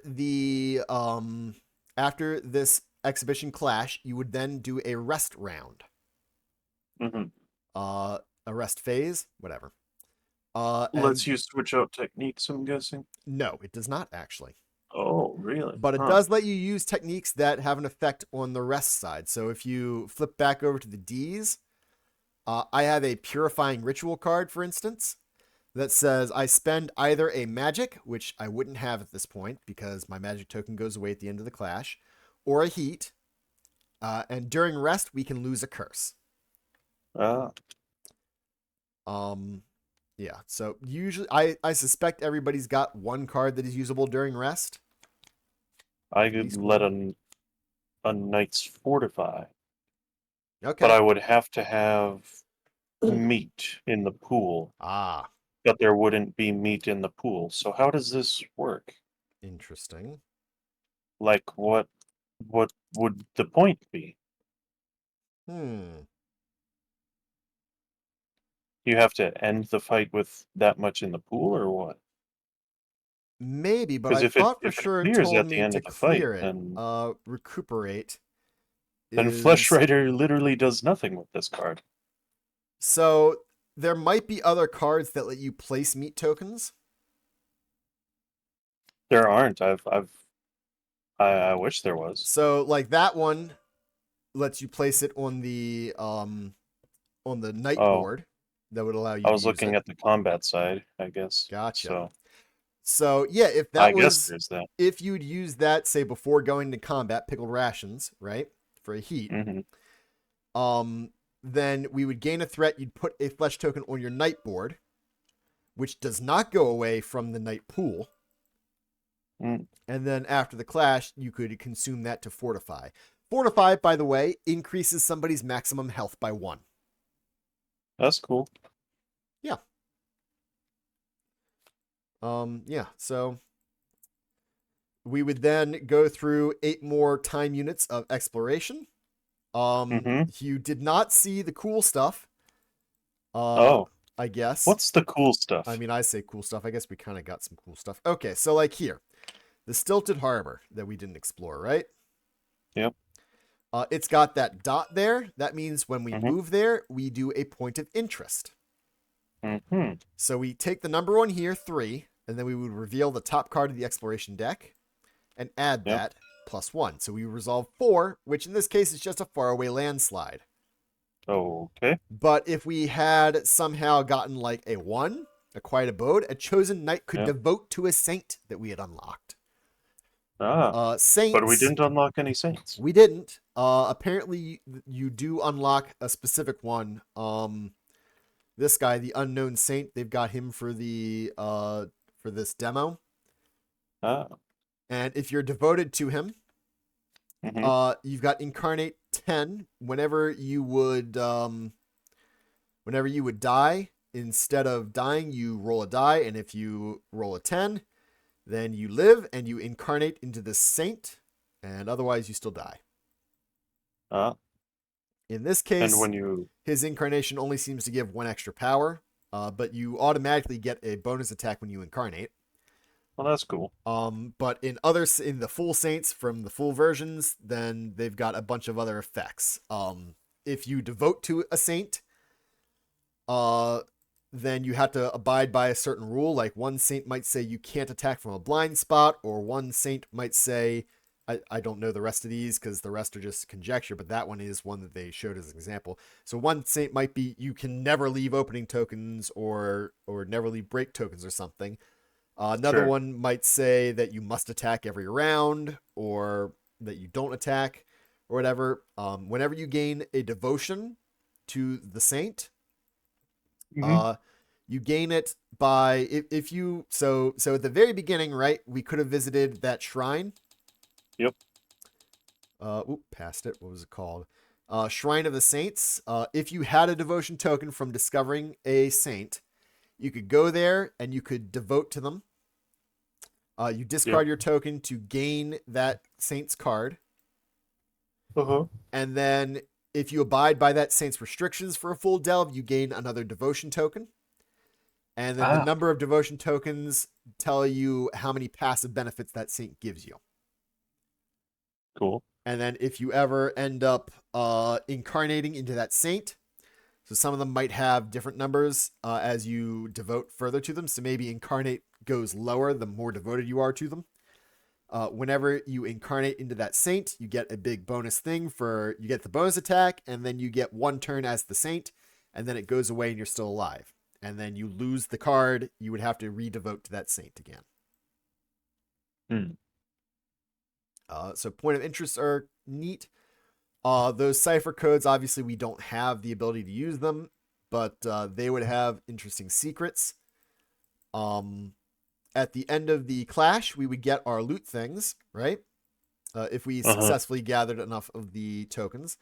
So yours, let's see. Not those. These are all the different clash cards equipment. So this is from the Winged Horror, and this guy is from the First Apes. There it is. There we go. Yep, Cleaver Sword. Oh, that's cool. 1 die, 2 accuracy, a black die, and 2 power. Break 1 when you hit. Commit, so you still have to spend the heat. Cumbersome means if you hit, you have to tap it. And to untap, you spend a movement or an attack. However, when you're about to resolve a negative minor or major Mortis card, you lose another Vigor, and then shuffle the card back into the deck and do another draw. That's fine. So the problem is if you keep getting negatives, you're going to keep going until you're above major Mortis, which is grave Mortis. Mm-hmm. So either That's you fine. get something positive or you lose enough health to be in grave danger. I would have earned my Dazzling Light technique card. I can put it into delay in order to spend my attack and 2 heat. I make an attack with my Lux magic. I use 1 die plus 3 to attack. It's a black power die if I hit, and 2 bonus power. It is deadly, which I believe means that I crit on a 9 or a 10. It has Daze and Diversion and Cantrip 2. Cantrip 2 means I leave those 2 cantrip tokens. Yep. Diversion, if it's the same as Aeon Trespass, if there's a diversion token in the pool, the person attacking can choose to ignore the responses on the attack card, the body part card. I don't know what Daze does. And then if we are in King tier difficulty, I would roll a white die instead, which is better than a black die. The tiers work off of how many chapters you've gone. So if you're in chapter 4, you're in the devil tier. If you're in chapter 3, you're in the king tier, etc. Those also determine, this is technically the way they say to do it is whoever the party leader is for the knights, so whoever's going on the quest, finds where their checked off investigation is, and they take that and they make a line across the Kingdom Sheets monster manual. This is a copy of the monster manual page. And they line it up and say, okay, so that line crosses here. Right? So we would have level 1 Winged Nightmare, level 1 Firstman Warriors, level 1 White Ape Troll. But if we were in chapter 2, it might be level 2 Winged Nightmare, level 2 Firstman Warriors, level 1 White, and so on and so forth. And there'll be much more than just those 3. Right. However, there's only 3 districts. So when we randomly chose a creature to place on the district map, we would choose from all available of that level, of that chapter level. So Sunken Kingdom, there's a what other mobs they've got? I think they've got these pumpkin-headed things, pumpkin-head monstrosities. There's like 10 bog dudes. There's the bog witch. Might be a vassal, I think. And then the final thing that you didn't encounter was an actual encounter. So say we had hit that 6th threat, right? And there was a token moving around the board. If that token, if we are in the same spot as a token after we've moved, then we do an encounter with them. So let's say the encounter was with the Firstmen Warriors, right? Yeah. We grab this card. We grab the encounter board, which is hidden away. Right here. There we go. This is one of a number of different encounter boards. We then place down the monsters. Yeah. It says that the monster count for this is 2, so we would grab 2 Firstmen Warriors. How handy that we've got those. Right? We would roll a red die to determine where it goes. So it goes on 2 swords, because you always ignore the hopes on this. We would have to place it in one of those 3 sword locations. We have to place it so that it can get both attacks off if possible. So let's say we put him there, right? And then the instructions say to put 1 monster according to the die and all other monsters adjacent to it. So then he goes, we'll put him there or there. And either way, he can only get one of his attacks off. So we'll put him here so we've got more options of where we can hit. Then every knight rolls a red die and places their mini on a tile that corresponds. Yeah. Just so the minis are closer. So like Sir Sanch would have to go here or there.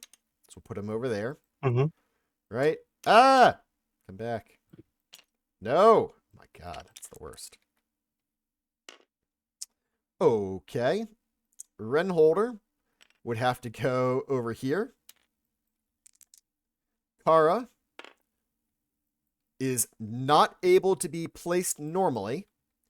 So she can either stay off the board or she can go in any space that is attacked by the First Men Warriors, which is here, here, or there.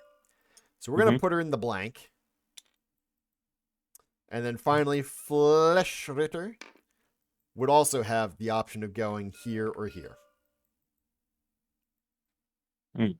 Let's say we put him there, right? Yep. Then the First Men Warriors would attack. Their attack says that anybody in their attacking square, so here, here, here, loses one vigor. So we would just automatically do that. We don't have to do a mortis draw or anything. Barrel draw. Then we get a chance to attack. So each knight gets to either attack or help the other knights. If you help the other knights, like Sir Sanch is, he's on a sword and a chalice, so he would get to add a opening and a break. Opening for the sword, break for the chalice, right? Sure. Because he can't attack. His weapon is a melee weapon. He's not next to anything. Yep. Renholder, however, has a bow that can target at 2 away in a straight line. So Renholder could attack this guardian. Yep. So I could attack, or I could choose to support as well and add another opening and break for someone else. Right. Right? So we go through that. You get to raise your passion. You get to leave tokens for other people when you attack. Right? Yep. If, say, you wound, like this guy only needs a 6 to hit him and a 2 to wound him. If you wound, we put out a scrape marker, which I've got over here. So we put a scrape down, right? Once everybody has had a chance to do a help or attack action, then we resolve the card, right? So if we have 0 scrapes, then a random knight gains a heat and has the exposed condition. If we have a partial success of 1 scrape, we put an opening or a break into the knight pool, and a random knight gains 2 heat. If we have a full success, meaning we got 2 scrape tokens, we put an opening and a break token into the pool, and nobody gains heat. And that's just a very quick encounter that you have on the board. And then it's different effects for every different creature that you can encounter. So like the Winged Nightmare and the White Ape Troll, both only have 1 token on there, but the White Ape Troll would use a bigger board. So the White Ape Troll gets the Vassal board, which is this one. And he would sit somewhere in there. And we would ignore that size unless it was a king tier creature, and ignore that unless it's a devil size creature. And then if we happen to encounter a dragon, whoa, that goes on the Dragon Bridge board. Cool. We don't really know much about that yet. There's also another knight available. Parasalsa, the Quester of False Saints. So she only refreshes 2 heat at a time. Oh my. She does auto break and opening for her faithful side, but her starting is similar to others. Although I'm not 100% what that's some kind of resource token that gets left that she gets to use. Oh, good. I'm losing my voice now. Nice. Let's see. So her Quester says when she resolves a peril draw or another knight draws a Judicium, Zeal 1, which is putting her Zeal token in. And then however many Zeal tokens are on her knight board, she can re-roll an attack die if she's got 1. No, reroll an evasion die if she's got 1. If she's got 2, Mm-hmm. she gets to reroll an attack. If she's got 3, she gets to reroll a power. And then when she's about to die, if she's got 3 or more zeal tokens, immediately stand up, move up to 3 spaces and perform a bonus attack, and then die afterwards. That's cool. Yeah. And then let's see, 11 health. So she's got health like Flesh Rider does. Ritter, whatever. Yep. I think that's the majority of the interesting things. Let's see. So when we get back, we would have a choice of consumables to buy. Technically, it would be when we left, we would be able to buy the consumables. So we've got a flickering torch, which gives you wander. When you're going, that's the one that I said, when you're going through the deep fog, you could discard one of the cards that you revealed and draw a different one instead. Mm-hmm. It also lets you spend 2 of its 3 charges. Instead, you could, during a clash, choose a direction and turn a monster to face that direction. Or during a delve, you could spend all 3 charges to rotate 1 and change the monster that you might be facing. Crackling Stones, 2 charges. Spend a charge, place a break or an opening. And then if you spend your movement or your attack, you can gain 2 charges. So you can add more stones into your Crackling Stones. Sure. If you are on the Judicium level of your Peril arc, you can discard this card to discard 1 armor token from anywhere. I don't know what uses armor tokens yet. Smelling Salts is 2 charges. Spend 1 charge, lose 1 heat. Spend both charges, lose 3 heat. Let's see. Gladiator armor here. This is Kingdom gear. So these are gears that are specific to the kingdom that we were in. So we could get the Gladiator Arm Guard, which is a accessory. And gives you 1 might. It's one of your virtues. And then you can choose to ignore unwieldy on your weapons until the end of your turn. So that means, like for me, I could have that and then not have to attack in a straight line with my bow. Right. Ancient Totem when you're moving through a swamp terrain tile. So we didn't do a lot of moving through the swamp terrain tiles, but these guys over here, they're difficult terrain, which means if you move through any number of them, 1 or 10, doesn't matter. You just have 1 less movement. Oh, okay. If you end your movement on a swamp tile, voluntary or not, you die. Oh. When you move through the tile, roll a d6 and add 1 for every armor die on your armor cards. So, like, if you're... here we go. There's this full hallmark over here. It's got 1 armor die. So you would add 1 for having that 1 armor die, right? Yeah.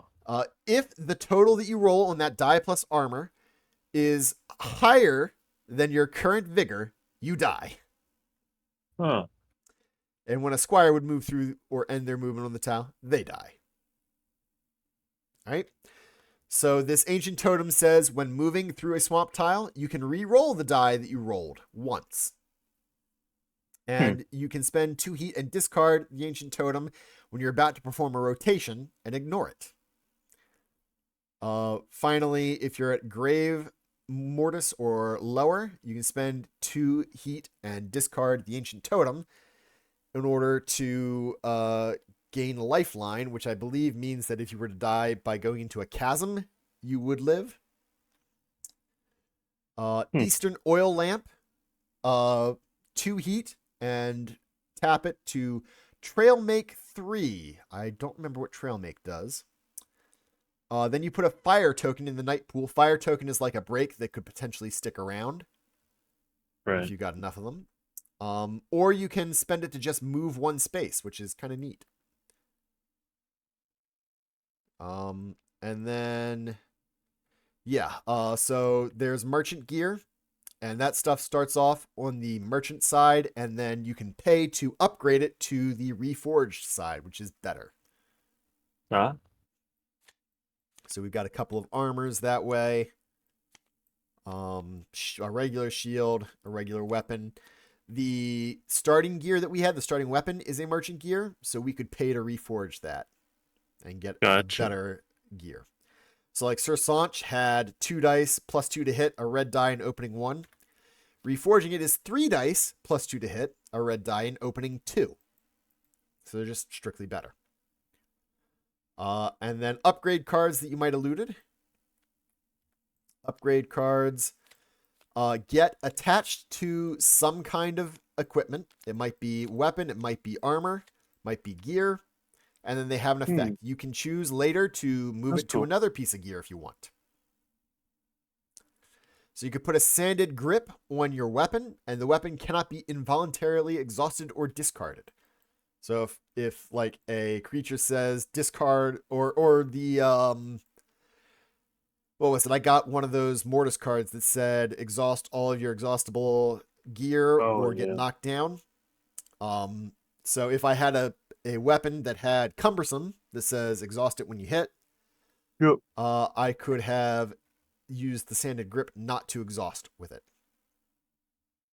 Speaking of which, my bow actually had cumbersome. I just forgot to use it. Yeah. So that's kind of the offerings that this has going on right now. This was definitely interesting because when I did the other 2 battles, which are both mob battles, both of them felt pretty easy to me. Now, in the full clash that we had, we went up against the First Men Warriors, which is just 6 of these monkeys. Yep.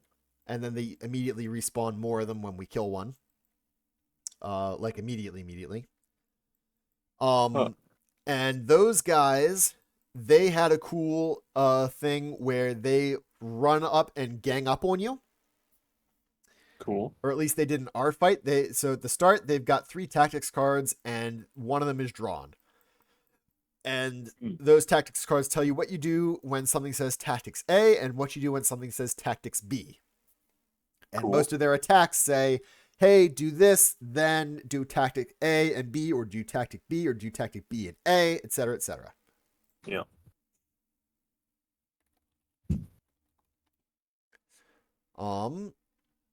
And then, so they did a lot of things where they try and move you next to their allies, and then if you're next to a bunch of their allies, you take just take damage without any rolls.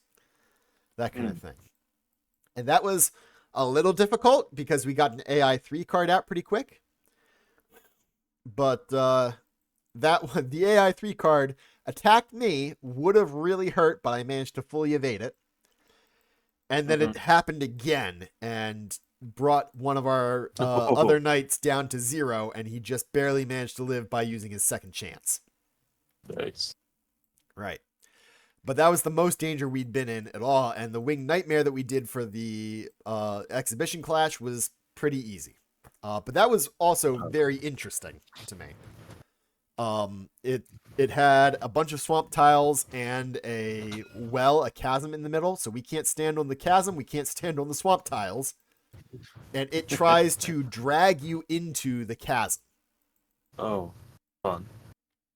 While it flies around everywhere. But yeah. And then most of the time when you're fighting against mobs, like the First Men Warriors, there would be, say, 6 face-down BP cards at the top here. So for this, we just had one of them that was face-up all the time. But normally, it would be 6 of them. Each one would correspond to one of the mobs on the board. When you attack it, you reveal the card, and then it's going to be one of X number of unique enemies. Right. So they had, like, I think 2 copies of 3 different enemies for the level 1. But then when you escalate that, if you were to kill one of them, then you take that AI1 card off and you bring out an AI2 card, which is going to be something else. Several of them will say, hey, when you've attacked this, but it's not dead, then this constant effect is in effect. So one of the monkeys was, hey, every other monkey within 2 of him gets +1 to his armor. Right. So it makes it harder to wound. And so on and so forth. That's so that cool. was kind of neat. But yeah, so that is the Kingdom's Forlorn demo. Any thoughts? I really liked a lot of things about the combat. Yes, that I is generally really the best enjoyed part. the Mortis decks. Uh-huh. I really enjoyed the monster cards. I really Yes. enjoyed their BP decks, Uh-huh. or at least the ones that I saw. I liked the way that conditions worked. Mm-hmm. Choke was a standout. Yeah, that was I thought that was interesting. really interesting. Uh-huh. Poison, I didn't understand because I didn't read it. Uh, Um, Basically, I got a number of poison counters, and then I was supposed to take 1 damage for every poison counter at the end of each of my turns, and I could see no way to get rid of it. mhm, Um, but it wouldn't let me go below 1 health. If right, I were to gain more poison than the limit, which it set the limit at 3, I was flipping it over, which did say that the flipped over side did not have the limit of I can't go below 1. So that one could have right. killed me. Um, the rest of it, How did I I, I before you go to the really rest of it, enjoyed the theme. how did you feel about the cards in your hand and playing the cards in the fight? Um, eh. Oh, those aren't mine. They were. Some of them seem really valuable. I think probably the issue was I never needed this one, but I was still afraid to play it. Right. Um, this one I never got to The meat, yeah, play. which is a This real shame because one that would have been helpful. I didn't need Rush. I mean, it would have actually helped you wound one of them. Yeah, this one would have been nice. Mm-hmm. Um, and then this one did keep me alive, so that was nice. Briefly. They felt more like necessities. Mm-hmm. I think I definitely should have gone over these before the And delve, that's and I would fair. have realized that, this one, where is it? You just do Right. this, and hey, now all of your abilities can come online. Right. Right. Um, which I never realized. What's the start of the delve round, by the way? So a delve round, that's when so the start of the delve round is right before we decide what tile to travel to. Oh, yeah. So would have been nice to like use this twice to get two Sure. flesh, and Yeah. then now I have now I have just a store for when combat begins. And then I think that would have been more Well, interesting this one in because then, particular puts it on your night board and does not let you use it in combat. oh, Yeah, so it's a little rough for Flesh Ritter because he can't put any tokens out until 3 passion, it looks like. Which right, means that I think a general strategy is to try and make sure that Flesh Ritter gets to attack in any encounters because that can raise your passion. right. And then, like, you started with a passion, didn't you? Because of the no, I started with a passion. That's right, Yep. because of that Kingdom adventure. Well, the cards seem like they would definitely be more interesting later on. Yes, that's fair. Or just if your combat lasts long enough for them to come online. Mm-hmm. I don't know what I can say about the cards. Um, I like that each character has a unique mechanic and something they can do with it. I definitely agree with that. The weapons seem like they have enough variability in them that they'll be interesting. Mm-hmm. Um, the rest of it, Right. I I think you already know where I'm going with this, but it's not Obviously. snappy enough. Okay. It it oh, it just takes so long and it's so annoying and it doesn't even do that much. That's fair.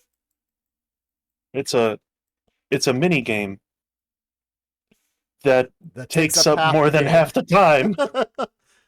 I wouldn't say more than half the time. I'd say about half the time. I think uh yeah, I mean it'll get faster the more you play it, but Mm-hmm. oh, I really wish it was streamlined. Yeah. And I'm sure this is the streamlined version, which is concerning. but I didn't find it horrible. I think it might be particularly ill suited for Tabletop Simulator in trying to find all those cards and put you them out. shuffling one or two of the piles didn't help, but yeah. Yeah, well, you're not wrong. Um, but they've all got names. Yeah. That helped. Um, Um, let's see. So I definitely think that I does not help the trying to find the yeah. cards in TTS. That would be a little bit I easier in the really like physical the version. idea of it, Mm-hmm.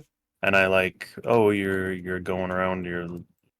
There's just, I don't know. There's not enough direction.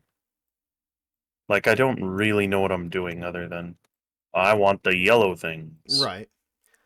Um, and I suspect it will at least be a little bit more interesting in the full version when there's going to be things like the cipher codes or when you've got a knight mhm, that is specifically trying to achieve something. It might yeah, be, hey, adventure in the Sunken Kingdoms and try and find this tile. yeah. And you And hear that it's like we north of that were location and to the looking for east of this this other one, thing. which Right. I'm sure would have been interesting to find, but But all we knew was it, that it was in the Mud District. it yeah, So it's possible that the Knight's Quest would give you more of a direction and more of a like, hey, you should go to this thing and it's in this district. And, if you see these signs, then you're close kind of thing, maybe. Don't yeah. know. Um, there's also supposed to be other effects to spawn those encounters to move around the board other than just reaching sixth threat. I'm really Hmm. hoping that that is a bigger thing because I feel like that could add some more excitement to the delve. Yeah. If you find if we moved, because what we started here, right? If we had gotten up here and suddenly a encounter is over here and slowly starting to move towards us, that's going to Hmm. influence where we're going in the future. Yeah. I wish there was either something more exciting or engaging going on, or that there was just less of it, so I could get to the fun part. Gotcha. I was disappointed that we didn't have that little mini encounter because I did find that I enjoyed the mini encounter Yeah, it myself when seems we like a played the neat full puzzle. thing. And that is something that helps break up some of that monotony of okay, move to the next kingdom card and now what? The exploration cards seemed a little meh. Having different All the ones we saw were annoying and didn't do that much. That was like interesting. It was just, oh, here's another mechanic that restricts the way you're moving. right. Now It doesn't this give you any direction. It doesn't give you something to run away from. It just, this okay, I card guess I'll go this place instead. we did encounter this card last night towards the end, which I do like, the First Men Pursuit, because that is, hey, a random path leading from your tile to somewhere. Hmm. If you go down that path, we have to have an encounter and discard the card. And we do that for the next two rounds. So that's a case of, oh, these guys are circling around us and we're trying to avoid them or we're trying to fight them. Yeah. But it's short lived. Okay, those are the symbols that were supposed to put a bunch of flood tiles out, but we never drew Mm. any of them. Yep, deep fog. That one, yeah, it goes into a district area. It came from the mud. I haven't seen this. Whenever a sink is triggered in your current district, resolve an encounter. Oh, Yeah. What's the reward for doing an encounter, by the way? the reward for an encounter is some of you probably raised your passion, so that's a good thing. As far as I can tell, it's an Oh, always good sure. thing because of an attack, right? And then the different encounters have different successes or failures. So, Right. um, we would get I tokens in guess, the night pool for our clash for the First Warriors. Against the Winged Nightmare, we could have knights lose either one knight loses 2 heat or all knights lose 2 heat. The White Ape Troll, if we got 3 successes, 2 knights could raise their heat limit by 1 and lose a heat. hmm 1 to 2 successes, A random knight gets fear and loses 2 heat. I guess maybe. And then criticals could give you select critical on the white ape troll, gives you scavenge 1, so you get another card into your loot deck. Same thing on First Men Warriors. Yeah, same thing on I Winged Nightmare. I get that, like, the idea here is, oh, you're going through this long, complicated process because you're going to change a lot of the circumstances about the upcoming fight. Uh-huh. Like, oh, this person's going to have 3 passion, but this person's going to make a choice that makes it so they only have 2 passion and +1 heat, and then they spent 2 heat, and then Uh-huh. this person's got, oh, this one thing increased, and now the fight is going to start with an opening token, and there's all these things going on. But it takes so long to do each thing. I'd rather it like like the Kingdom Death Monster Hunt phase. I Okay. think that is a really good pacing because you've got 5 cards. This one's gonna raise or lower these stats or do this much damage. This one happens, you find a piece of gear. This one happens, the monster Right. gets a little bit stronger on the first turn, Mm-hmm. and then you're fighting the monster. It's a little snappier I there. think that's sufficient. Where we did all that for what to change. We had this guy had increased passion. Some cards were in Um, cooldown or delay. some cards were in cooldown or delay, and then that was pretty much it. There was a small number of tokens in the night And pool. I see how, yeah, if we'd actually gotten any encounters, it would have been more interesting Mm-hmm. because we would have all started the fight stronger and probably would have won. But Right. Right. it's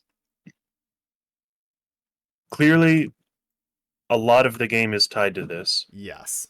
Because just that one extra passion level would have made a huge impact here. So at this point, they can't break these things apart. So But tell me, I John, don't think I like this enough. what would your response be if I told you that they included a boss rush mode? Oh, I'd love to play that.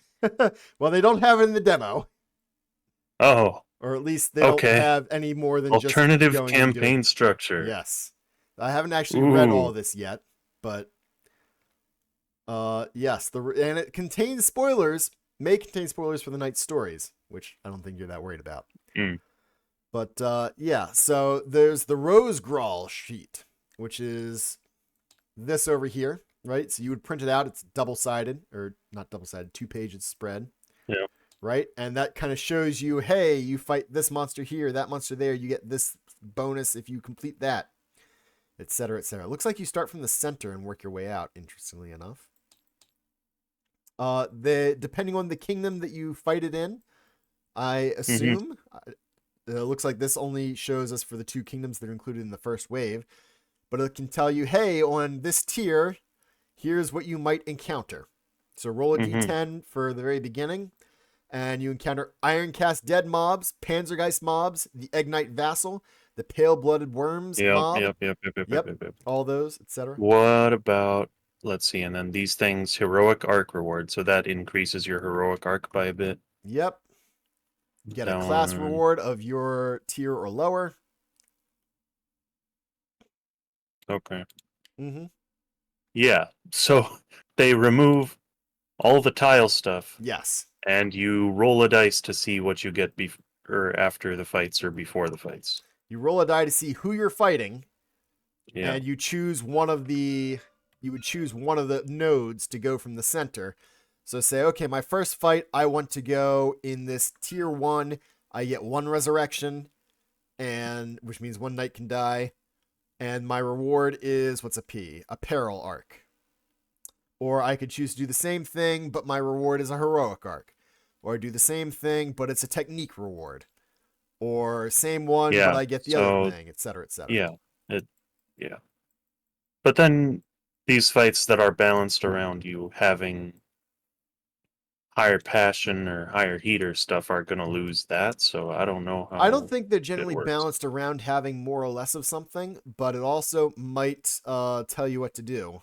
Let's see. Maybe.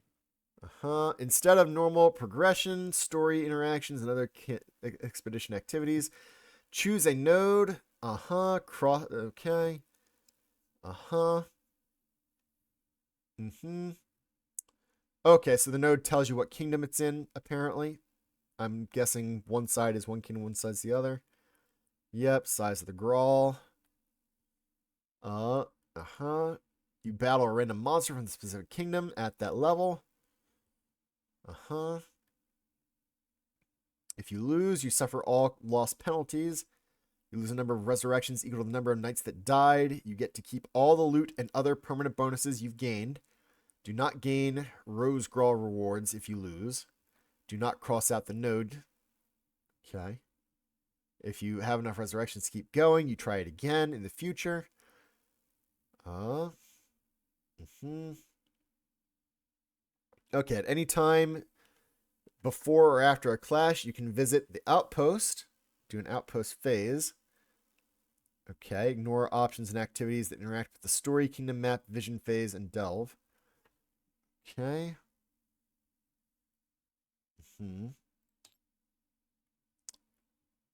Okay, well, that's actually very simple. So it doesn't look like it modifies your starting stuff at all. So, and that's fine because like ATO has its own mode like this that's slightly different. Mm-hmm. They kind of integrated their mode into the story, Right. but as like a secondary path. Ah, So they say once you complete cycle 1, you've now unlocked this to fight the different cycle 1 bosses. And there's a sure. specific progression where, okay, the first one you have to fight is level 5 of this guy. And then you move on to fight either level 5 of another guy or level 2 of one of the boss ones, the boss ones. Sure.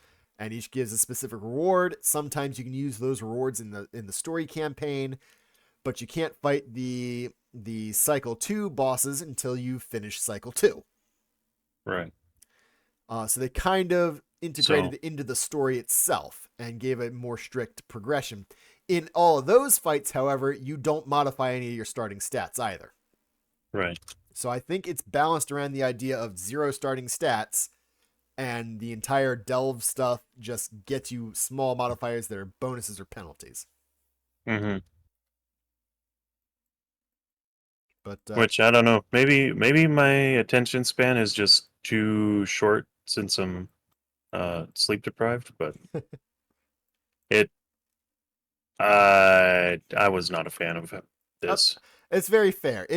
I like I it I for what would it can play a be. campaign of this with you, Right, but this would consistently be the low right. light of each And I session. understand. I like it for what it can be.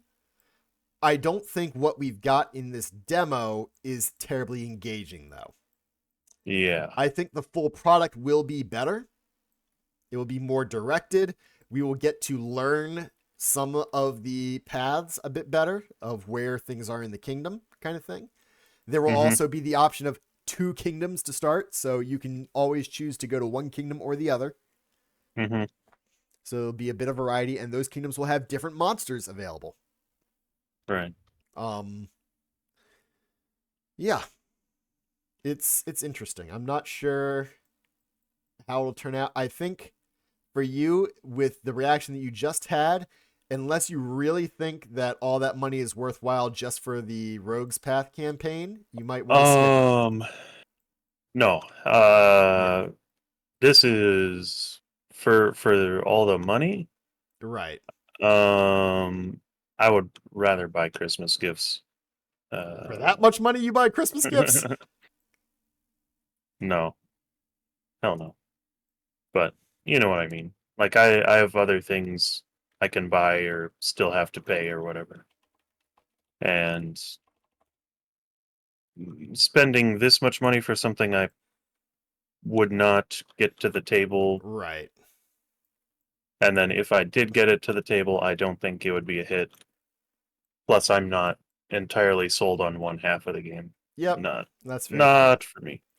Which stinks because I really enjoy the theme of this It is right. over something else. Right. It's Like it's with just up my alley. ATO is almost, if you could find some way to get a mash of Kingdoms Forlorn and ATO, I think you might find something you really enjoy, because the Hmm. combat is very similar. It's not the same. It's very similar. It's got all the same bones in ATO, Hmm. right? Yeah. But I really enjoyed ATO. That was their story stuff is like more involved in the reading. I know you said that was like whatever with the story there. There's less involved story here in Kingdoms Forlorn, but the exploration in ATO I think you would enjoy more. It's much more streamlined. I did enjoy it more. You moved to a tile, one thing happened. You moved to a tile, one thing happened. Yeah. Well, This you one, move to a tile, you you're draw some adjusting. cards and You're adjust some adjusting stats. like 7 sliders and picking up tokens, and none of them matter Right. anyway. Right. Um.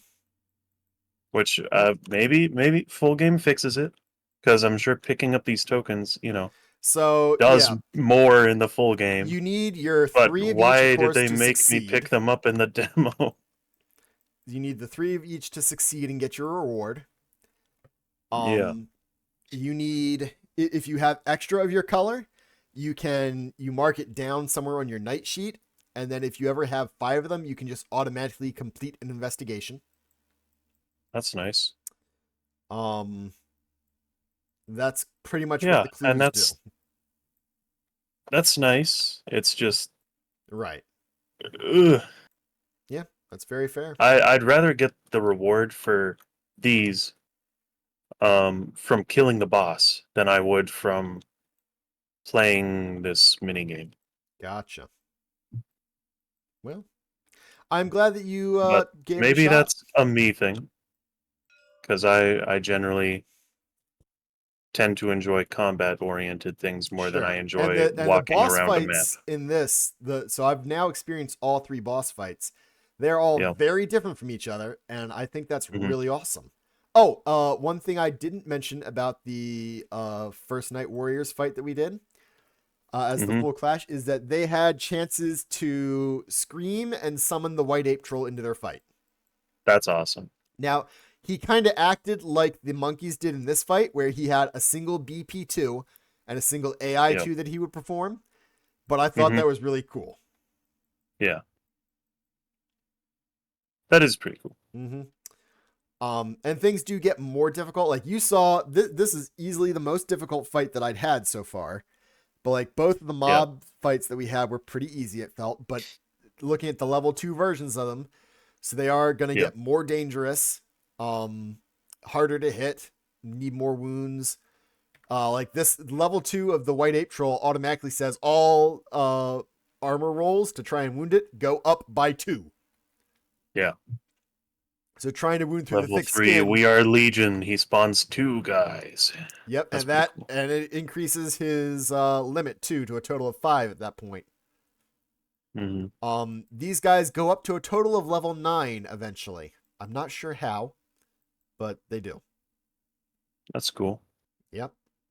I assume it's just this spread across 2 more pages. That is my guess, but I don't know for certain. Because the demo only shows the rule book in the Like this demo. page would have 5, 6, 7, and then this one would have 8, 9. The rulebook and the demo for everything that I've seen so far, and admittedly, there is some parts of the rulebook in the end that I haven't seen, say, oh yeah, each of these monsters has 2 sheets that are double sided. So you put them out like this, and there's another boss with its 2 sheets on the back of those. Oh, okay. Like the original ATO had 1 sheet that was double sided, and you had all of that person's information on the 1 sheet. Hmm. um and they would have level 1 through 4 on the front, and then 5 through 9 on the back for most, or level 1 on the front and then really condensed levels 2 through 9 on the back. Right. But yeah. All right, well, thank you for demoing this. Yeah. Thanks for playing. Part of I it was fun. Yeah. Part of it was fun at first. Yeah, I was glad to get a chance to try this other fight too. Like, So I kept waiting for something to be like, aha, you found it, the fight. ah And then it just kept going. There is definitely a chance for that to happen. The rulebook calls out that, hey, you have a clash either when the time Yeah, tracker because hits I 8 I think or when that's it what affects happened when we states. were playing it with Gug. Is we were walking through all this, and then before the time came up, we Right. somehow encountered the monkeys, and then Gug left, and I was so disappointed because Yes, we didn't actually get to do the even interesting even part. that time I knew, like, oh, we were just walking around, picking up clues, Right. modifying our fight, waiting for something to happen. Okay, cool. And then Gug left, and it was okay. Well, So disappointing at that point. Yeah. But all right, well, thank you for giving it a shot. I appreciate it. mm-hmm. It was fun.